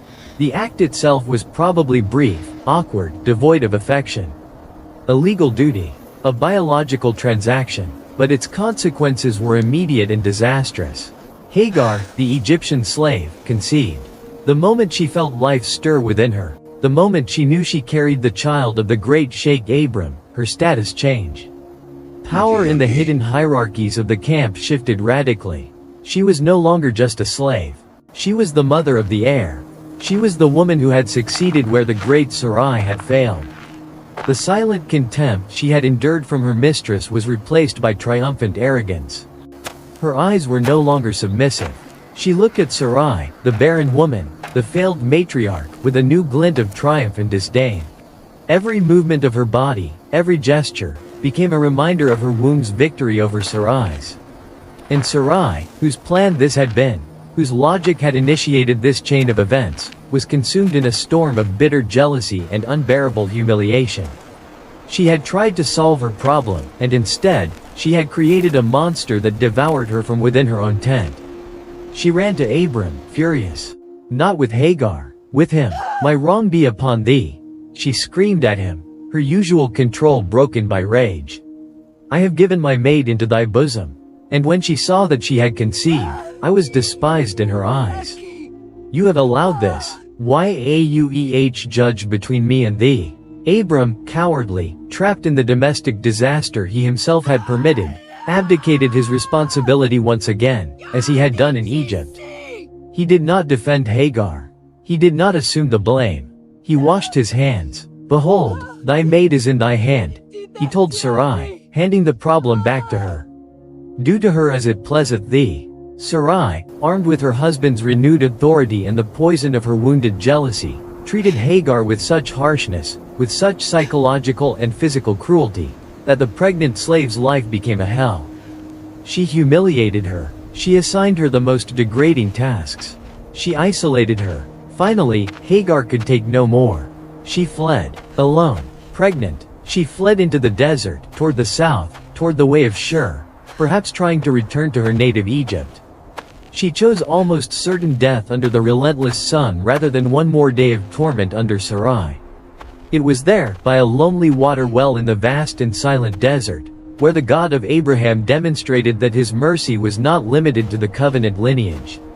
The angel of Yaueh, a visible manifestation of God himself, found her.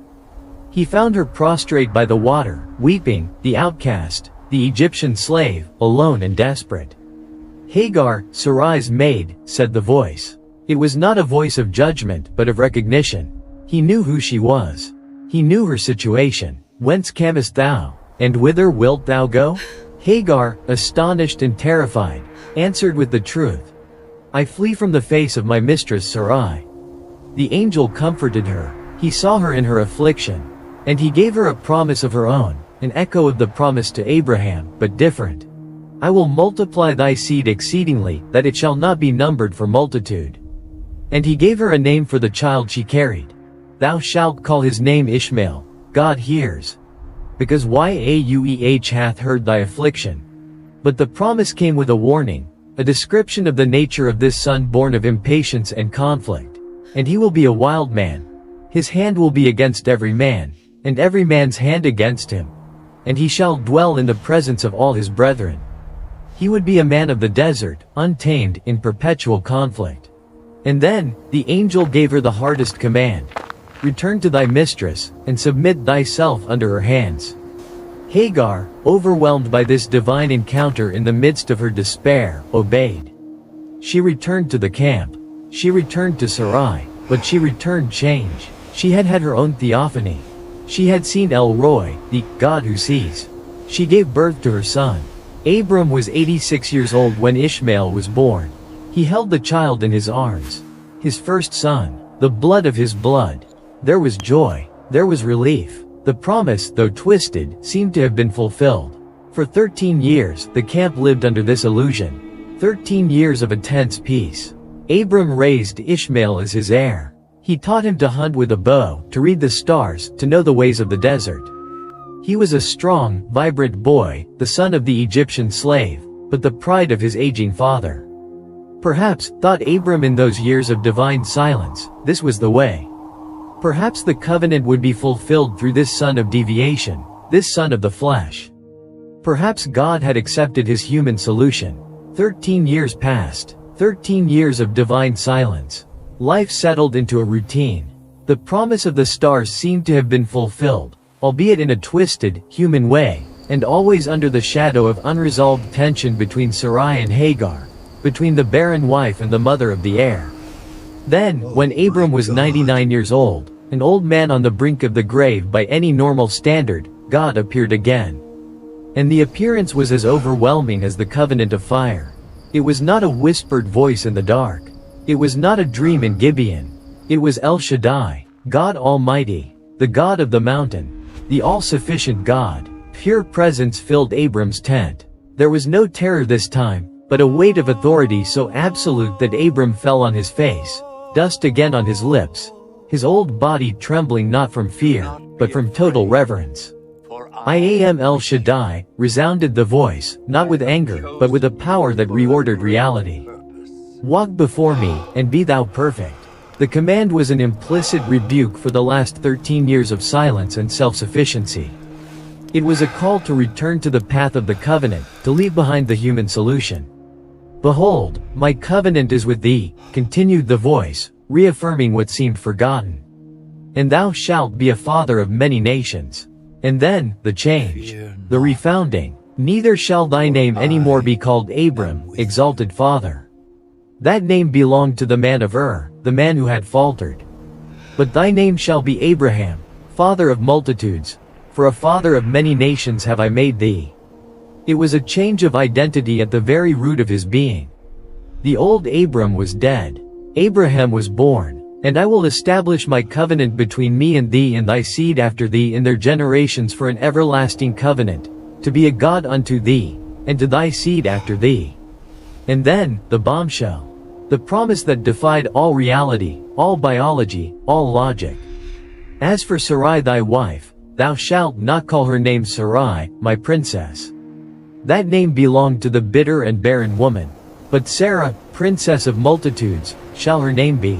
A new name, a new identity, a new purpose, and I will bless her, and give thee a son also of Her. Abraham, prostrate on the ground, heard the words. And he laughed. It was not an audible laugh. It was an internal spasm, silent, uncontrollable. The laughter of absolute disbelief. The laughter of a man asked to believe the cosmically impossible, the biologically absurd. Shall a child be born unto him that is 100 years old? He thought, his mind reeling.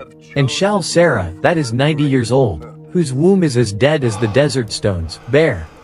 The thought was so ridiculous that laughter bubbled up again, silent, shaking his prostrate body. And in his disbelief, he pleaded, clinging to the son he had, the son of reality, the son of the flesh. Oh, that Ishmael might live before thee, he pleaded in his heart. Accept the one who is already here. It is enough. But the voice of El Shaddai was implacable, leaving no room for human interpretation.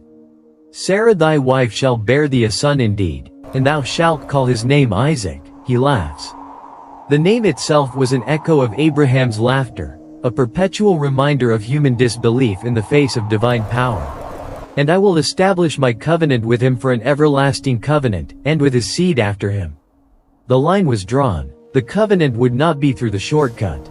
And as for Ishmael, I have heard thee, continued the voice, with a mixture of judgment and mercy. Behold, I have blessed him, and will make him fruitful, and will multiply him exceedingly.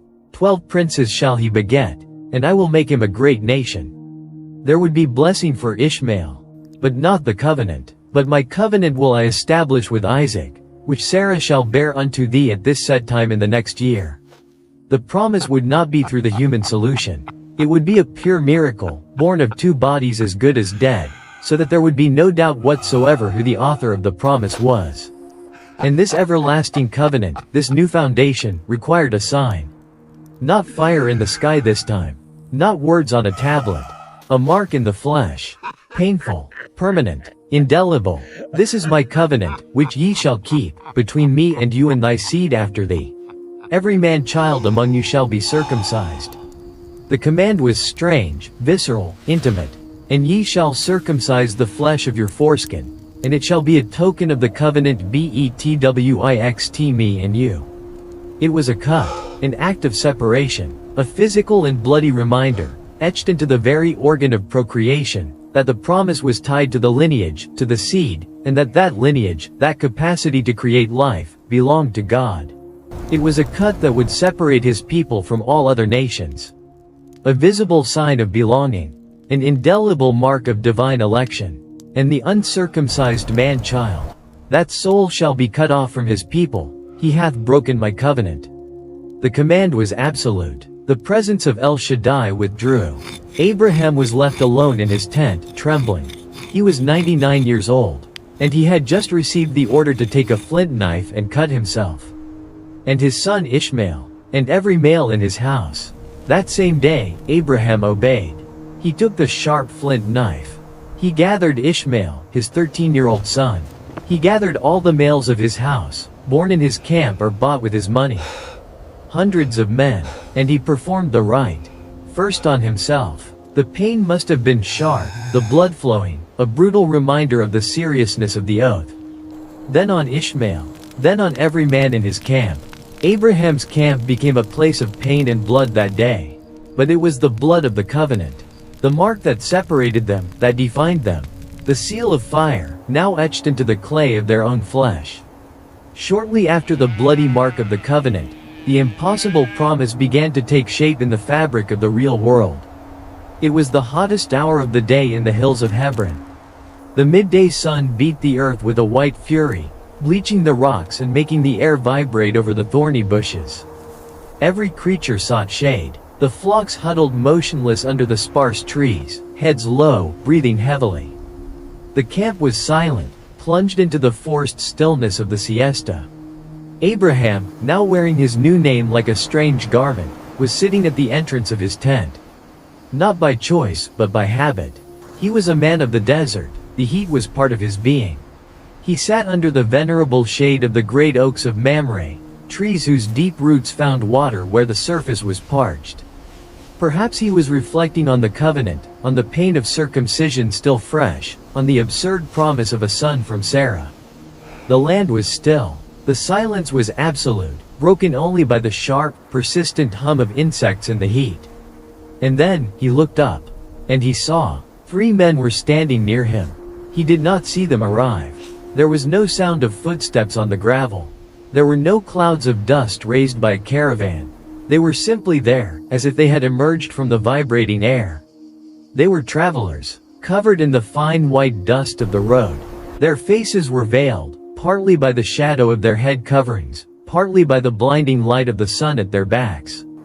They did not seem particularly unusual, except for their sudden appearance and a certain stillness, a silent authority that emanated from them. Abraham, moved by the sacred and instinctive law of desert hospitality, Hognesat Orcum, which dictated that a stranger lost in the heat could be a messenger from God and must be treated as such, did not hesitate. He left his dignity as an elderly patriarch. He ran under the scorching sun toward the strangers. He bowed himself to the ground before them, the hot dust burning his forehead. He did not yet recognize them as divine in their entirety, but he honored them as guests of the highest esteem. "My Lord," he said, addressing his word instinctively to the one who seemed to be the leader, the one in the center, whose stillness was deeper. "If now I have found favor in thy sight, pass not away, I pray thee, from thy servant." It was not a suggestion, it was a plea. To pass by without accepting hospitality was an insult. "Let a little water, I pray you, be fetched," he continued, already giving tacit orders to the servants watching from afar, "and wash your feet, and rest yourselves under the tree." He did not wait for an answer. Hospitality was an order, a sacred obligation. He ran back to the main tent, Sarah's tent. "Sarah," He shouted, his voice full of an urgency she hadn't heard in years. Make ready quickly 3 sayas, more than 20 liters, of fine meal. The best. Knead it, and make cakes upon the hearth. Quickly. Then he ran to the herd, his old legs moving with surprising agility. He examined the calves. He chose one, tender and good, the best. He gave it to a young servant. Prepare it, now. While the servant ran to slaughter and prepare the animal, Abraham himself took fresh curds, cold milk from the morning milking, and the calf once dressed. He set it all before the 3 visitors, who now rested in silence under the cool, dappled shade of the great oak. And Abraham, the great patriarch, the richest man between Hebron and Beersheba, the friend of God, did not sit with them. He stood by them under the tree, serving them like a servant, attentive to every need, ensuring their cups were full, offering them the best pieces of meat. There was a supernatural stillness to the meal. They ate like men, they chewed, they drank. But their eyes seemed to hold the knowledge of the universe. They looked at Abraham, and he felt that they not only saw his stooped body, but they saw his soul, his past, his doubts, his hopes. And Abraham saw that they knew. When they finished eating, one of them, the one in the center, spoke. His voice was clear, calm, but it resonated in the midday heat with an authority that made Abraham shudder. Where is Sarah thy wife? The question was unexpected, personal, intimate. How did they know her name? How did they know her new name? Behold, in the tent, answered Abraham, confused, pointing to the main tent behind him. Then, the visitor, whom Abraham now understood, with a terror that prickled his skin, was the Lord himself, Yahweh, veiled in human form. Said the phrase that changed everything. The phrase that would bring laughter to the world. I will certainly return unto thee according to the time of life, and, lo, Sarah thy wife shall have a son. Inside the tent, separated only by a thin, dark curtain of goat hair, Sarah was listening.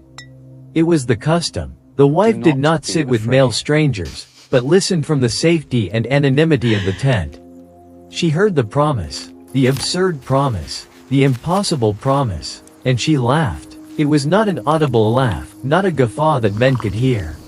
It was an internal snort, silent, uncontrollable. A spasm of bitterness accumulated over 90 years. A laugh that contained decades of dead hope, of failed fertility rituals, of the monthly humiliation of her useless blood, of watching Hagar strut with Ishmael. Me? She thought, feeling the heat rise to her wrinkled cheeks.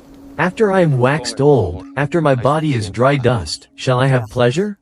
Shall I know spring again? My lord Abraham being old also, a man of 100 years? The idea was so ridiculous, so cosmically ironic, that laughter bubbled up again, silent, shaking her shoulders in the gloom of the tent.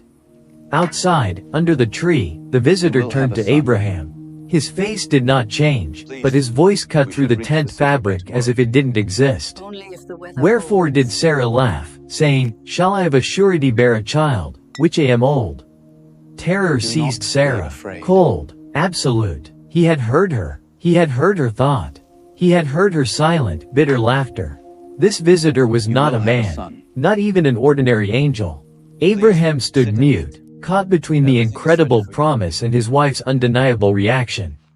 The Lord continued, his voice now directed not at Sarah, but at the entire universe. A rhetorical question that was a declaration of absolute power. Is anything too hard for the Lord? The question shook the earth beneath their feet. It silenced the hum of the insects. It made the oak leaves stop moving. At the time appointed I will return unto thee, according to the time of life, and Sarah shall have a son. Frightened, ashamed, Sarah stumbled out of the tent, her face pale under the sun. And she lied out of fear. I laughed not, she whispered, looking down. And the voice answered her with a terrifying, divine calm that admitted no reply. Nay, but thou didst laugh. It was not an accusation. It was a statement of fact. I have heard you. I have seen you. I know your heart. And despite your laughter, despite your disbelief, the miracle will come. The laughter of bitterness would soon turn into the laughter of wonder. The visit changed tone. The meal was over. The promise had been given. Now, judgment was coming. The 3 men rose up to go. Their faces turned toward the east, toward the misty valley of the Jordan, toward Sodom. Abraham, fulfilling the last duty of hospitality, went with them, walking with them to the edge of the hill overlooking the valley. The sun was beginning to set, dyeing the sky orange and purple. As they walked, the Lord, who walked beside Abraham as a friend walks with another, spoke, not to Abraham directly, but as if thinking aloud, sharing a divine burden. Shall I hide from Abraham that thing which I do?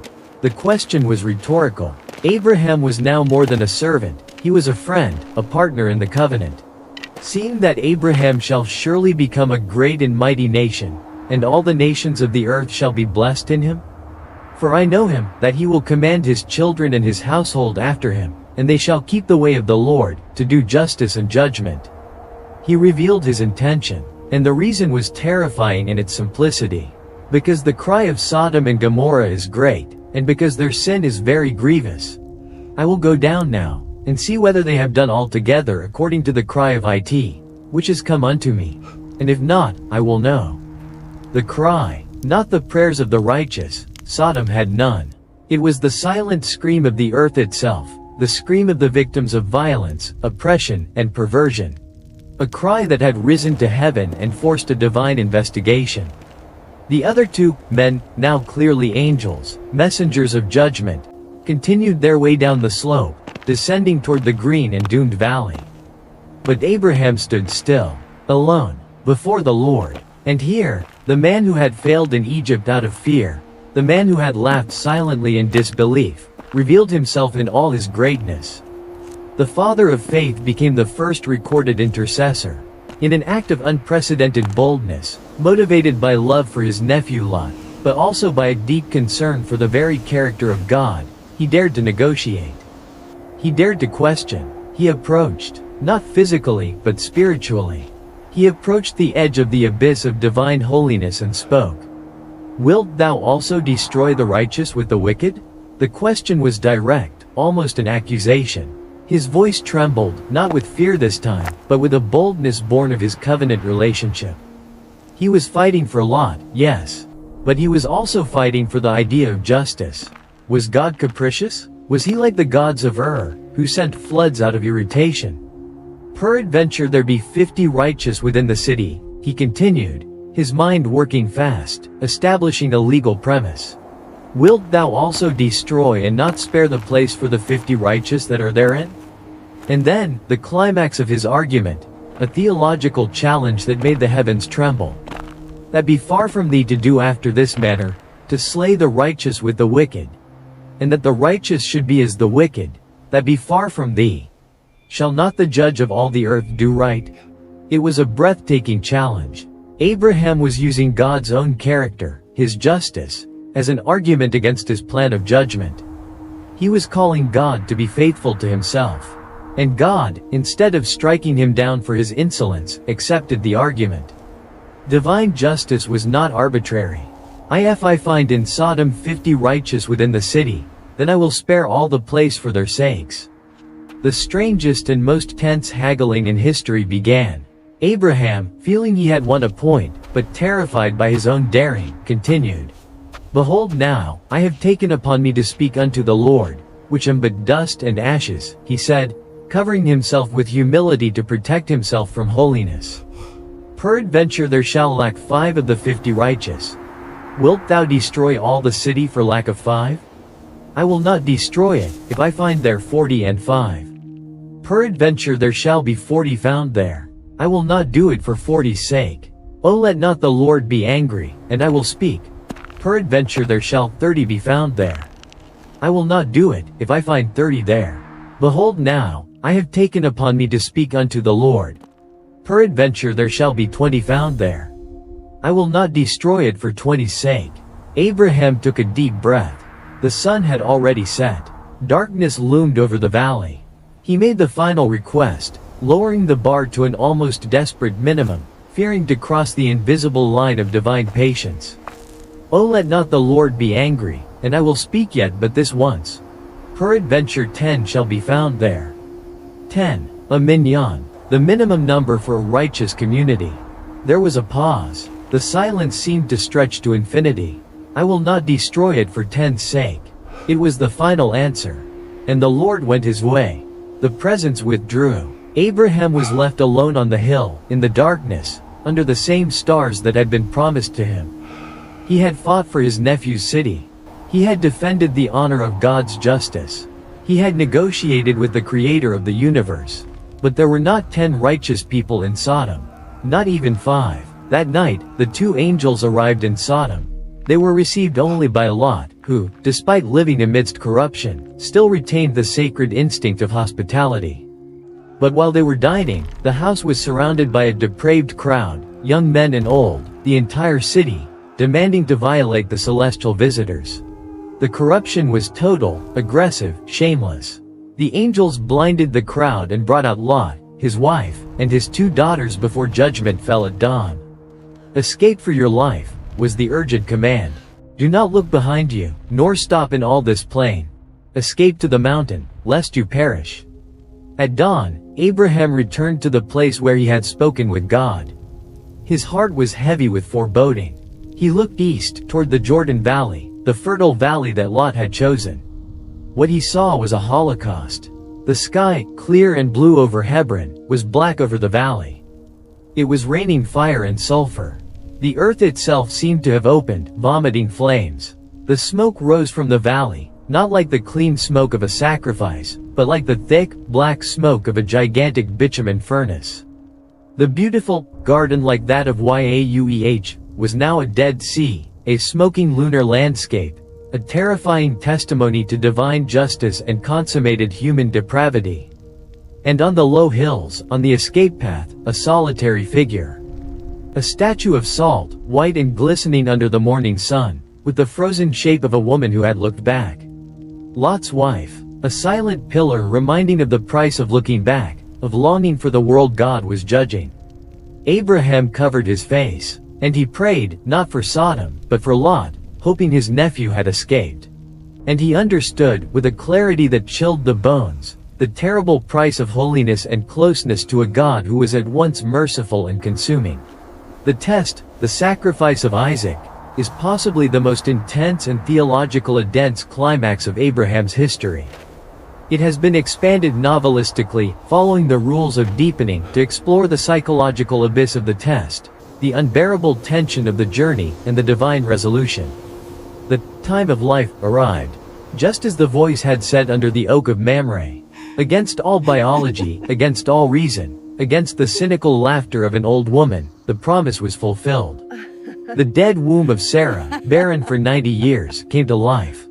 The birth of Isaac was an explosion of impossible joy, a miracle that shattered the logic of the world and filled the camp with an awe that bordered on fear. Abraham was 100 years old. 100 years of waiting, doubting, failing, and believing. He held the child in his trembling arms. His flesh, his blood, born not of the desperate shortcut of Hagar, but of the pure and creative power of God. He named him Yitzhak, Isaac. He laughs. And Sarah, holding the son of her old age against her withered breast, looked at the world with eyes that shone with tears and triumph. "God has made me laugh," she declared, her voice no longer bitter, but full of a wonder she could barely contain. "And whoever hears it will laugh with me." The laughter of disbelief in the tent had transformed into the laughter of wonder she would share with the world. Isaac was the laughter of God made flesh. Isaac grew. He was not an ordinary child. He was the son of the promise. Each of his milestones, his first word, his first step, his first laugh, was an echo of the miracle, a reaffirmation of the covenant. He was not just a beloved son, he was the covenant made flesh. He was the literal center of Abraham and Sarah's universe. Every time Abraham looked at him, while the child played with the lambs, while he learned to use a small bow, while he listened to the stories under the stars, he saw more than a son. He saw the countless stars. He saw the dust of the earth. He saw the fire of the covenant that had walked between the pieces.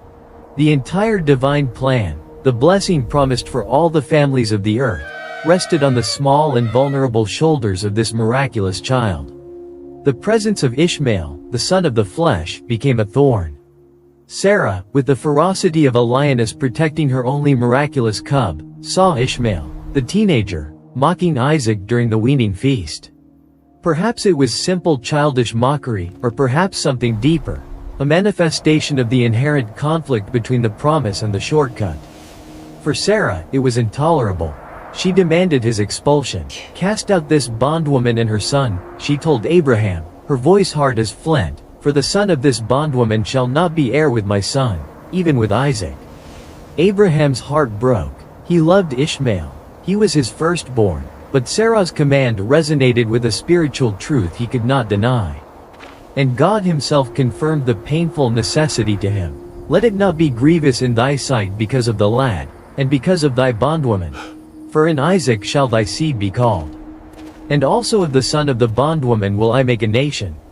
So, with a torn heart, Abraham sent Hagar and Ishmael into the wilderness of Beersheba with only bread and a skin of water. The separation was brutal, an echo of the divine surgery separating the line of the covenant from the line of the flesh. But it was necessary to make clear that Isaac, and only Isaac, was the irreplaceable heir. Abraham loved Isaac. He loved him with an intensity that, perhaps, bordered on idolatry. He had waited 100 years for him. Isaac was not just his son, he was the living proof that God was faithful. He was his future. He was his theology made flesh. He was, in a terrifying sense, everything. And then, after years of idyllic peace, with Isaac growing, becoming a strong and curious young man, perhaps a teenager full of questions about his father's God, the voice returned. This time, it was not a promise whispered under the stars. It was not a comfort after a trial. It was a command. The most terrifying, most incomprehensible, and most monstrous command ever uttered by divine lips. It happened in the stillness of the night. In Beersheba, where Abraham had dug wells and planted a tamarisk, invoking the name of Yahweh, the eternal God. "Abraham," the voice woke him from his sleep. It was not a whisper. It was a clear, unmistakable call. The same voice that had called him from Ur. He sat up on his mat, his heart beating hard in the silence of the tent. "Hineni," he replied. "Here I am, ready, available." The command that followed was delivered with surgical precision, designed to cut to the marrow of Abraham's soul, to test the very core of his faith. "Take now thy son." A pause. The air froze in Abraham's lungs. "Thine only son. But I have Ishmael," his heart could have screamed. "He is not my only one." But the voice knew. "You're only one of the covenant. You're only one of the promise. Whom thou lovest." The blow was direct, without mercy. The voice named the exact point of the test. It was not an abstract ritual sacrifice. It was love. Abraham's love for the gift had become, perhaps, greater than his love for the giver. Even Isaac. No. The thought was a silent scream. Not him. Anyone but him. "Take me. Take all my flocks, my silver, my gold. Burn them all. But not Isaac. And get thee into the land of Moriah." The same mountainous region where centuries later the temple would rise. A place already charged with sacred significance. "And offer him there for a burnt offering upon one of the mountains which I will tell thee of." Holocaust. Allah. A completely burnt offering. Reduced to ashes. Nothing withheld. The silence that followed this command was absolute. A void that devoured the world. Abraham remained sitting in the dark, his body shaking uncontrollably, cold sweat breaking out on his forehead. This was not a test of patience, like the long wait for Isaac. It was not a test of courage, like the war against the 4 kings to rescue Lot. It was a monstrous contradiction. Divine. The God who had promised to make a great nation through Isaac now ordered the destruction of Isaac. The God who had distinguished himself from the Canaanite gods who demanded human sacrifices now asked for exactly that. It was a command that seemed to annul the covenant of fire, the promise of the stars, the miracle of birth. It was a demand that turned Yahweh into a being as cruel as Molech, the abominable god whose altars Solomon would build centuries later, the very type of God Abraham had been called to flee from in Ur. Abraham did not sleep the rest of the night. His soul was torn in a silent Gethsemane. The biblical narrative, with its terrifying economy of words, does not record his internal struggle. But the psychological abyss of that night is unfathomable. Did he fight against the voice? Did he scream silently in his tent, beating his chest? Did he question the order? Is it really you? Or is it a demon, a false god testing me? Did he remember Sarah's laughter, Isaac's fragility? Did he think of fleeing, of disobeying? We do not know. Abraham's greatness is not in the absence of struggle, but in the final victory of his obedience over logic, over paternal love, over every human instinct. The only logic that could save him from absolute madness, the only plank he could cling to in that ocean of horror, must have been this: God cannot lie. God promised that the covenant would be fulfilled through Isaac. God orders me to sacrifice Isaac. Therefore, God must have the power to resurrect Isaac from the ashes. It was a crazy, illogical faith. A faith that clung to resurrection millennia before the word existed. It was the only possible conclusion to an insane premise. He had to believe it because the alternative was that God was a monster, and his entire life had been a farce. He rose early in the morning. Before the sun came up. Before the camp awoke. He did not procrastinate. He did not wait, with the vain hope that the voice would change its mind or that it had been a nightmare. The obedience was immediate, even if his heart was dead inside his chest. He went out of his tent. He went to the pile of dry wood. He took the axe, and he himself, the elderly patriarch, split the wood for the burnt offering. Every dry blow of the bronze blade against the wood was a blow against his own heart. This wood will burn my son. The sound must have echoed in the silence of the dawn like the drums of an execution. He saddled his donkey. He loaded it with provisions for the journey. He called 2 of his trusted servants. Young, strong, who would not ask questions. And he went to Isaac's tent. He woke his son.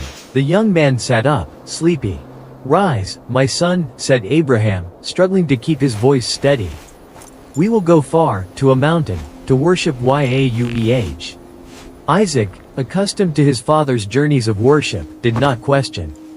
He dressed quickly, perhaps excited for a special trip alone with his father. And Sarah? What did Abraham tell Sarah? How could he look her in the eyes that morning? How could he watch her prepare food for their son, knowing where he was taking him? History keeps a merciful silence regarding this scene. A silence that screams the horror of the unspoken farewell. He probably told her they were going to a distant altar to worship, a journey of several days. She would have packed extra food, perhaps kissing Isaac on the forehead, telling him to obey his father in everything. The journey began. Abraham mounted on the donkey, Isaac and the 2 servants walking alongside. They left the camp while the first gray lights stained the eastern sky. 3 days, 72 hours of silent walking northward, toward the land of Moriah. The sun rose, scorching. The sun set, dyeing the hills with blood. They ate dry bread and dates in silence. They slept under the cold stars of the desert. They walked. Day 1. Abraham walked in a stupor of shock. Mechanical. He put one foot in front of the other. His eyes were fixed on the horizon, but they saw nothing. The servants chatted among themselves in low voices, perhaps wondering about their master's strange silence. Isaac, still oblivious to the horror, tried to speak. "Father, look at that eagle on the cliff."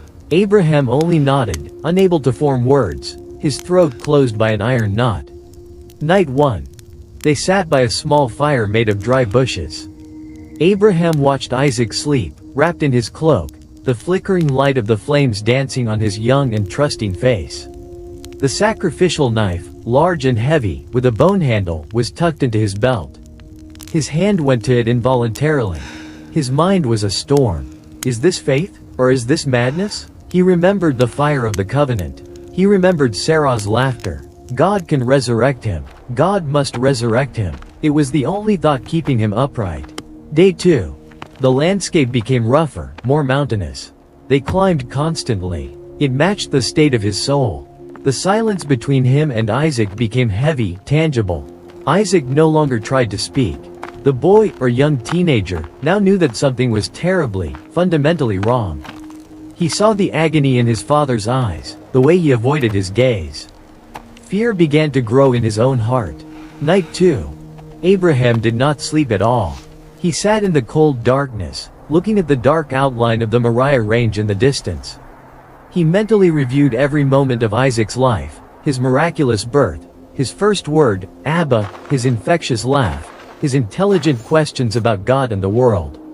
He was saying goodbye. He was etching every detail into his memory before erasing him from the world. On the third day, in the morning, Abraham lifted his eyes. And he saw the place from afar. It was not the highest mountain, but something in its shape, or perhaps an inner certainty, told him that was the mountain. The one God would tell him of. The moment had arrived. There was no more time. There was no more road. He turned to his two servants. His voice was a dry croak, unrecognizable. "Abide ye here with the ass."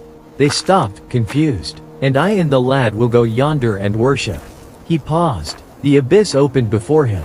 And then, faith, that crazy, illogical faith that defied death, spoke through him, perhaps even to convince himself. "And we will come again to you. We will come again." Plural. He took the wood he himself had cut with such pain. It was a heavy bundle. He gave it to Isaac. The young man, strong and obedient, carried it on his back without a word. A macabre foreshadowing of another sacrifice, on another nearby hill, millennia later. Abraham took the two things only he could carry. The fire, coals burning slowly in a small clay brazier. And the knife, the sacrificial knife in his right hand. And they went up the mountain together. Father and son, alone. The sound was only that of their sandals on the loose gravel, the friction of Isaac's tunic against the rough wood, and their labored breathing as they ascended the steep slope. The silence was so heavy it seemed to crush them. Halfway up, the silence finally broke. Isaac's innocent voice, now tinged with a growing fear he could no longer contain, cut through the tense air. "My father." The word hit him. Abraham shuddered, as if pierced by the knife itself. He stopped, but could not turn to look at his son. "Hineni, Benny," he replied, his voice choked. "Here I am, my son." Isaac also stopped, just behind him. He could feel the trembling in his father's back. "Behold the fire and the wood," said the boy, his voice shaking. He asked the question that had been burning in his mind for 3 days. "But, where is the lamb for a burnt offering?" The most devastating question ever asked. It broke what remained of Abraham's heart. He stopped. He squeezed his eyes shut. Tears finally welled up, hot, running down his dusty cheeks. He turned slowly and looked at his son. The son he loved. The son of the promise. The son he was about to kill. He saw the confusion and pure terror in Isaac's eyes. How to answer? He could not tell him the truth. He could not utter the monstrous words. And he could not lie to his son in this final moment. So, with tears blinding his sight, he spoke the truth that was, unbeknownst to him, a prophecy. Elohim Jireh lo hasela Allah, Benny. God will provide himself a lamb for a burnt offering, my son. He didn't know how. He didn't know when, but it had to be true. It was the only hope left. They continued walking in silence. They reached the summit, a wind-swept, lonely place, overlooking the rolling hills of what would one day be Judea. Abraham began to build the altar. Stone upon stone. His hands, the same ones that had held Isaac at birth, now built his funeral pyre. Every stone was an agony. He laid the wood in order upon the stones. The wood Isaac had carried. And then, he turned to Isaac. The confusion in the young man's eyes turned into abject terror. He understood. His father's look, the knife, the absence of the lamb, the wood on the altar. He understood everything in a frozen instant. "Father," he whispered, taking a step back. "What are you doing?" Abraham, weeping openly now, his soul broken into 1,000 pieces, approached him. There were no words, only the sound of his choked sobs. He took his son, and he bound his hands and feet with the ropes he had brought. Isaac did not fight. The biblical narrative records no resistance. Perhaps he was paralyzed by terror.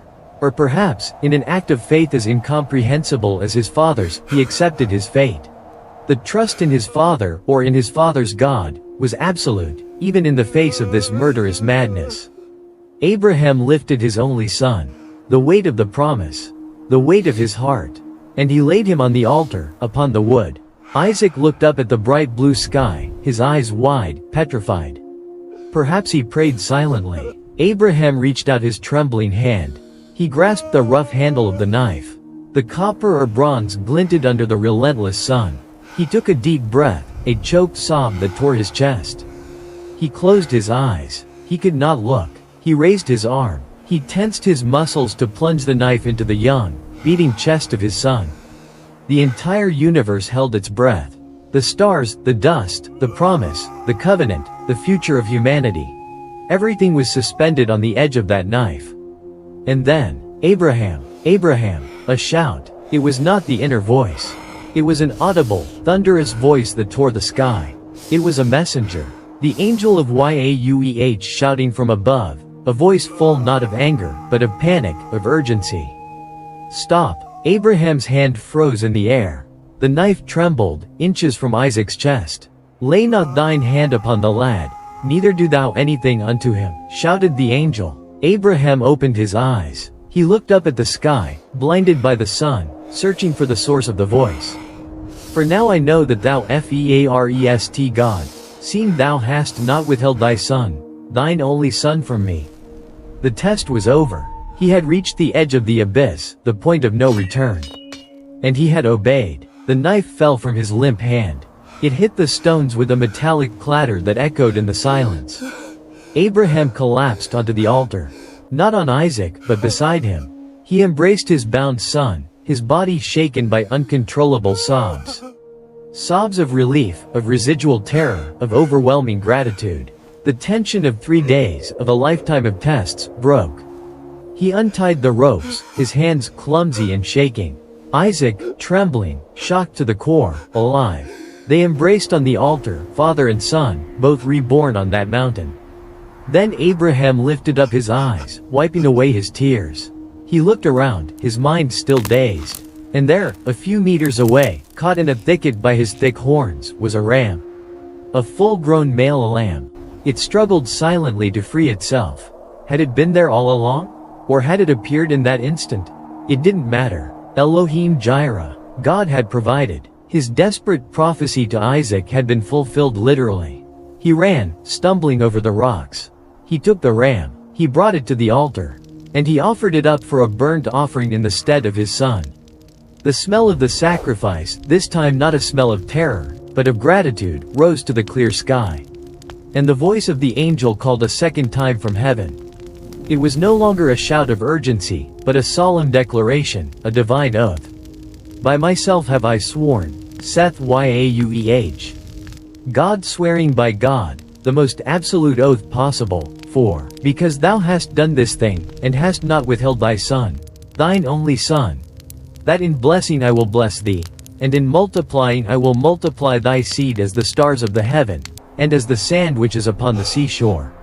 And thy seed shall possess the gate of his enemies, and in thy seed shall all the nations of the earth be blessed, because thou hast obeyed my voice.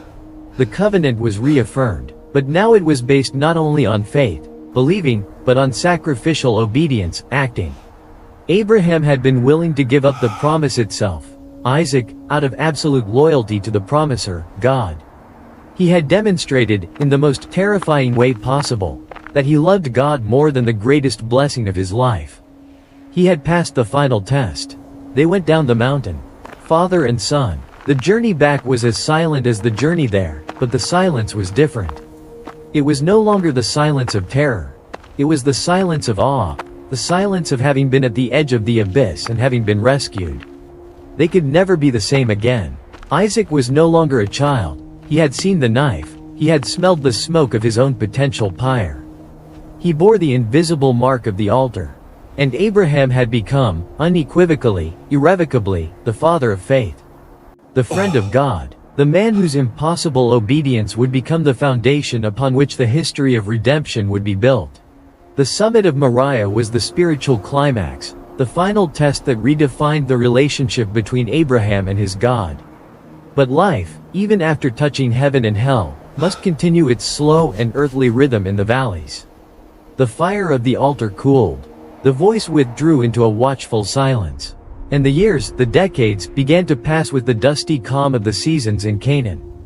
The test left an indelible mark. The relationship between Abraham and Isaac, once perhaps simple and full of paternal affection, was now charged with the unspeakable weight of that altar. There was deep love, yes, forged in the fire of shared terror. But there was also a fearful awe in Isaac's eyes when he looked at his father, the man who had loved him enough to bind him on the wood. And in Abraham, there was a protective tenderness toward Isaac that was almost painful, always conscious of the miracle of his presence, of the knife that had been stayed. And Sarah, the princess of multitudes, the woman whose laughter had filled the camp, the one who had walked from Ur, grew old. She had seen the promise fulfilled in her own withered body. She had raised the son of the miracle. She had seen the expulsion of Hagar and Ishmael, ensuring the future of her lineage. Her life had been long, hard, and finally, miraculously full. At the age of 127, in Kirjath Arba, the city of Arba, which is Hebron, in the mountainous heart of the land of Canaan, Sarah died. Abraham's grief was a silent ocean. The man who had negotiated with God, who had faced Pharaoh, who had raised the knife over his own son, was now broken by the absence of his lifelong companion. He found her dead in her tent. The silence there was different from the silence of God. It was the definitive, irreparable silence of human absence. He sat before his dead, in the now cold tent. Sarah's familiar smell, of baked bread, of spun wool, of the oils she used, still floated in the air, a ghostly torture. And he wept. He wept not with the noisy cries of Eastern morning, but with the silent, deep sobs of a man whose anchor in the world had come loose. He wept for the proud and beautiful young woman who had believed in his crazy vision on the rooftop of Ur. He wept for the strong woman who had endured the shame of Egypt by his side. He wept for the bitter matriarch who had struggled with barrenness for decades. He wept for the radiant old woman who had laughed with wonder while holding Isaac. 127 years of sharing the dust of the road, the nights under the stars, the doubts, and the promises. His covenant partner was gone. Finally, he stood up from before his dead. Grief had to give way to duty. He had to do the last thing he could do for her. Secure a permanent resting place for her in the land God had promised them, but which they did not yet possess. He covered his head with ashes, as was the custom, but his mind was already working. He left his camp and went to the gates of Hebron, the city of the children of Heth, the local Hittites who owned that land. The city gates were the meeting place, the court, the market. The elders of Hebron were sitting there, in the cool of the shade, discussing the affairs of the day. They saw the great nomad sheikh, Abraham, approaching with his face marked by grief. They rose respectfully. He was a foreigner, yes, but immensely rich and, it was rumored, favored by a powerful god. Abraham bowed deeply before them, adopting the humble posture of a Jeer, a resident alien, an outsider dependent on their goodwill. "I am a stranger and a sojourner with you," he said, his voice hoarse from held-back weeping. "My wife has died. Give me, I pray you, a possession of a burying place with you, that I may bury my dead out of my sight." The Hittites, with the elaborate and florid courtesy of the Middle East, responded with great displays of generosity. "Hear us, my lord," said one of the leading elders. "Thou art a mighty prince among us. In the choice of our sepulchres bury thy dead. None of us shall withhold from thee his sepulchre, but that thou mayest bury thy dead." It was a kind offer, but Abraham knew it was not enough. A favor could be revoked. A gift created dependency. He did not want charity. He wanted property. He wanted a legal and permanent anchor in that land. He bowed again, thanking them for their generosity. But he insisted. There was a specific place he had in mind. Perhaps he had seen it before. Perhaps God had pointed it out to him. "If it be your mind that I should bury my dead, I pray you that ye may entreat for me to Ephron the son of Zohar."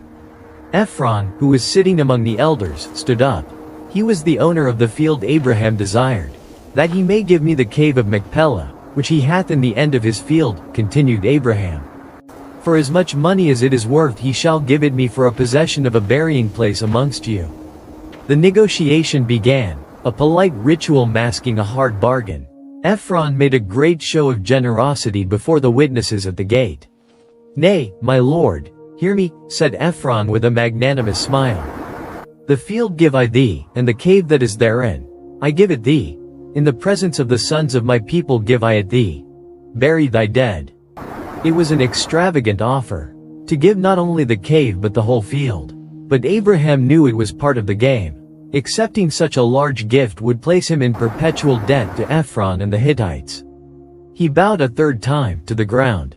"But if thou wilt give it, I pray thee, hear me," he insisted, maintaining humility but not yielding.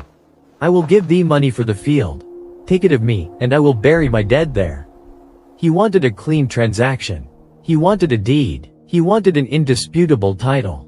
Ephron, feigning disdain for money, finally named his price. And it was exorbitant, taking advantage of Abraham's need and grief. "My lord, hearken unto me," said Ephron, almost casually. "The land is worth 400 shekels of silver." He paused, looking at the other elders. It was a huge sum, enough to buy a small army. "What is that betwixt me and thee? Bury therefore thy dead." Without haggling, without hesitating, Abraham accepted immediately. He knew the value of what he was buying. It was not just a cave, it was the future. It was Israel's first firm foothold in the promised land. And Abraham hearkened unto Ephron. He had the scales brought. Before all the witnesses at the city gate, he weighed the silver.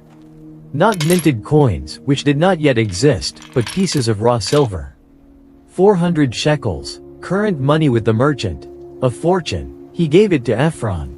The field of Ephron, which was in Machpelah, which was before Mamre, the field, and the cave which was therein, and all the trees that were in the field, that were in all the borders round about, were made sure unto Abraham for a possession in the presence of the children of Heth.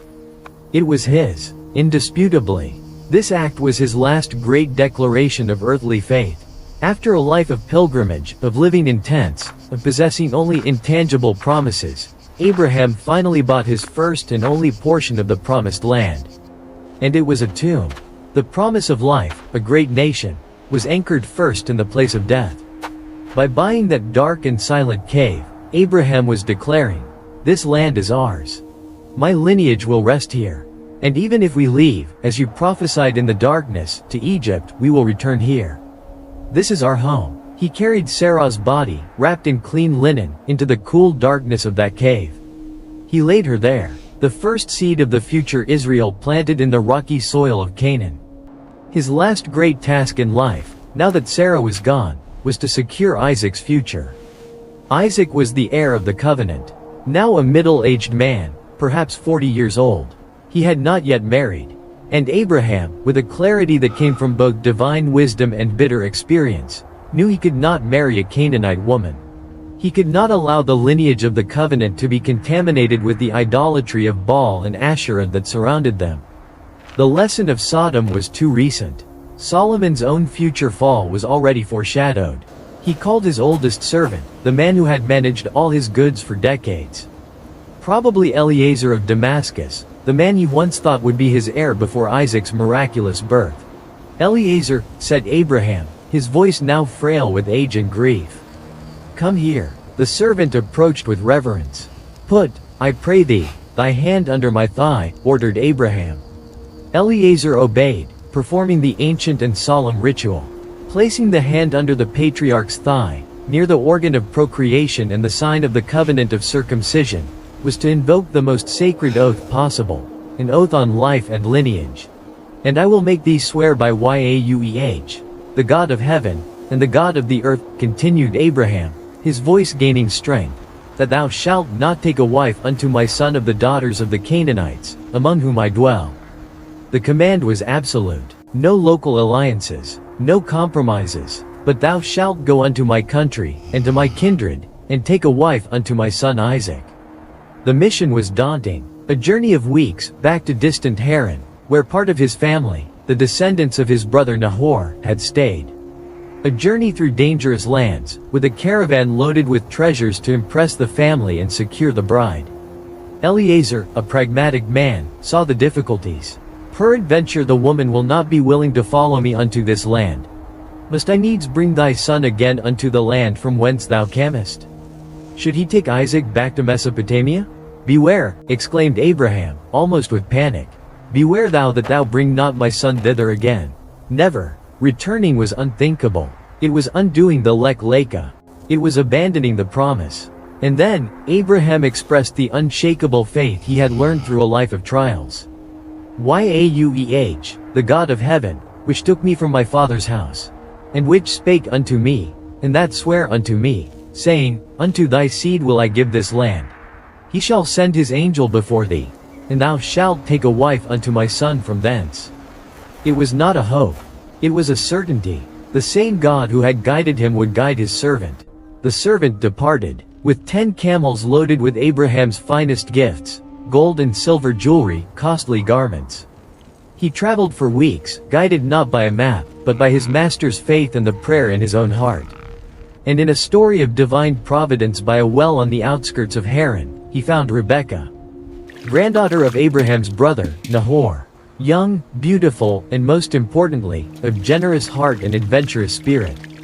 When Eliezer, after the miraculous test at the well, asked her if she would go with him to a distant land to marry a man she had never seen, she answered with a single word that echoed Abraham's own leap of faith. Elek. I will go. She made her own Leka. She left her land, her kindred, her father's house, and followed Abraham's servant toward an unknown future, toward the promise. Isaac, who was still mourning his mother Sarah's death, was walking in the field at eventide when he saw the caravan of camels approaching. He saw the veiled woman descend. Eliezer told him the miraculous story. Isaac took Rebekah. He brought her into his mother Sarah's tent, and he made her his wife. And he loved her, and Isaac was comforted after his mother's death. The lineage was secured. The promise passed to the next generation through a new miracle of divine guidance. Abraham lived many more years after this. He remarried a woman named Keturah. He had other sons with her, founding other tribes that would scatter across the Arabian desert. But the covenant, the main inheritance, belonged only to Isaac. To the sons of his concubines he gave gifts and sent them away, toward the east, so there would be no disputes. The line of the promise had to remain pure. His life faded slowly, like a great bonfire turning into bright, quiet embers. He lived to be 175 years old. He died, in a good old age, an old man, and full of years. Satisfied, complete, and then, a final act of grace, an unexpected closure. His 2 sons, the 2 poles of his life, gathered to bury him. Isaac, the son of the promise, and Ishmael, the son of the desert, now a great sheikh. They met at the entrance of the cave of Machpelah. Brothers, rivals, sons of the same extraordinary father. Together, the son of laughter and the son of affliction carried their father's body into the cool darkness of the cave. And they laid him beside Sarah. The father of faith died as he had lived, as a pilgrim. He never saw the great nation fulfilled. He died legally possessing nothing more than a tomb in a foreign land and a divine promise. His legacy was not an empire of brick like Ur or Egypt. He left a covenant. He left a faith. He left a lineage. He died as something infinitely greater and more lasting, Khalil Allah, the friend of God. The man whose impossible belief in an invisible God reshaped the spiritual history of humanity.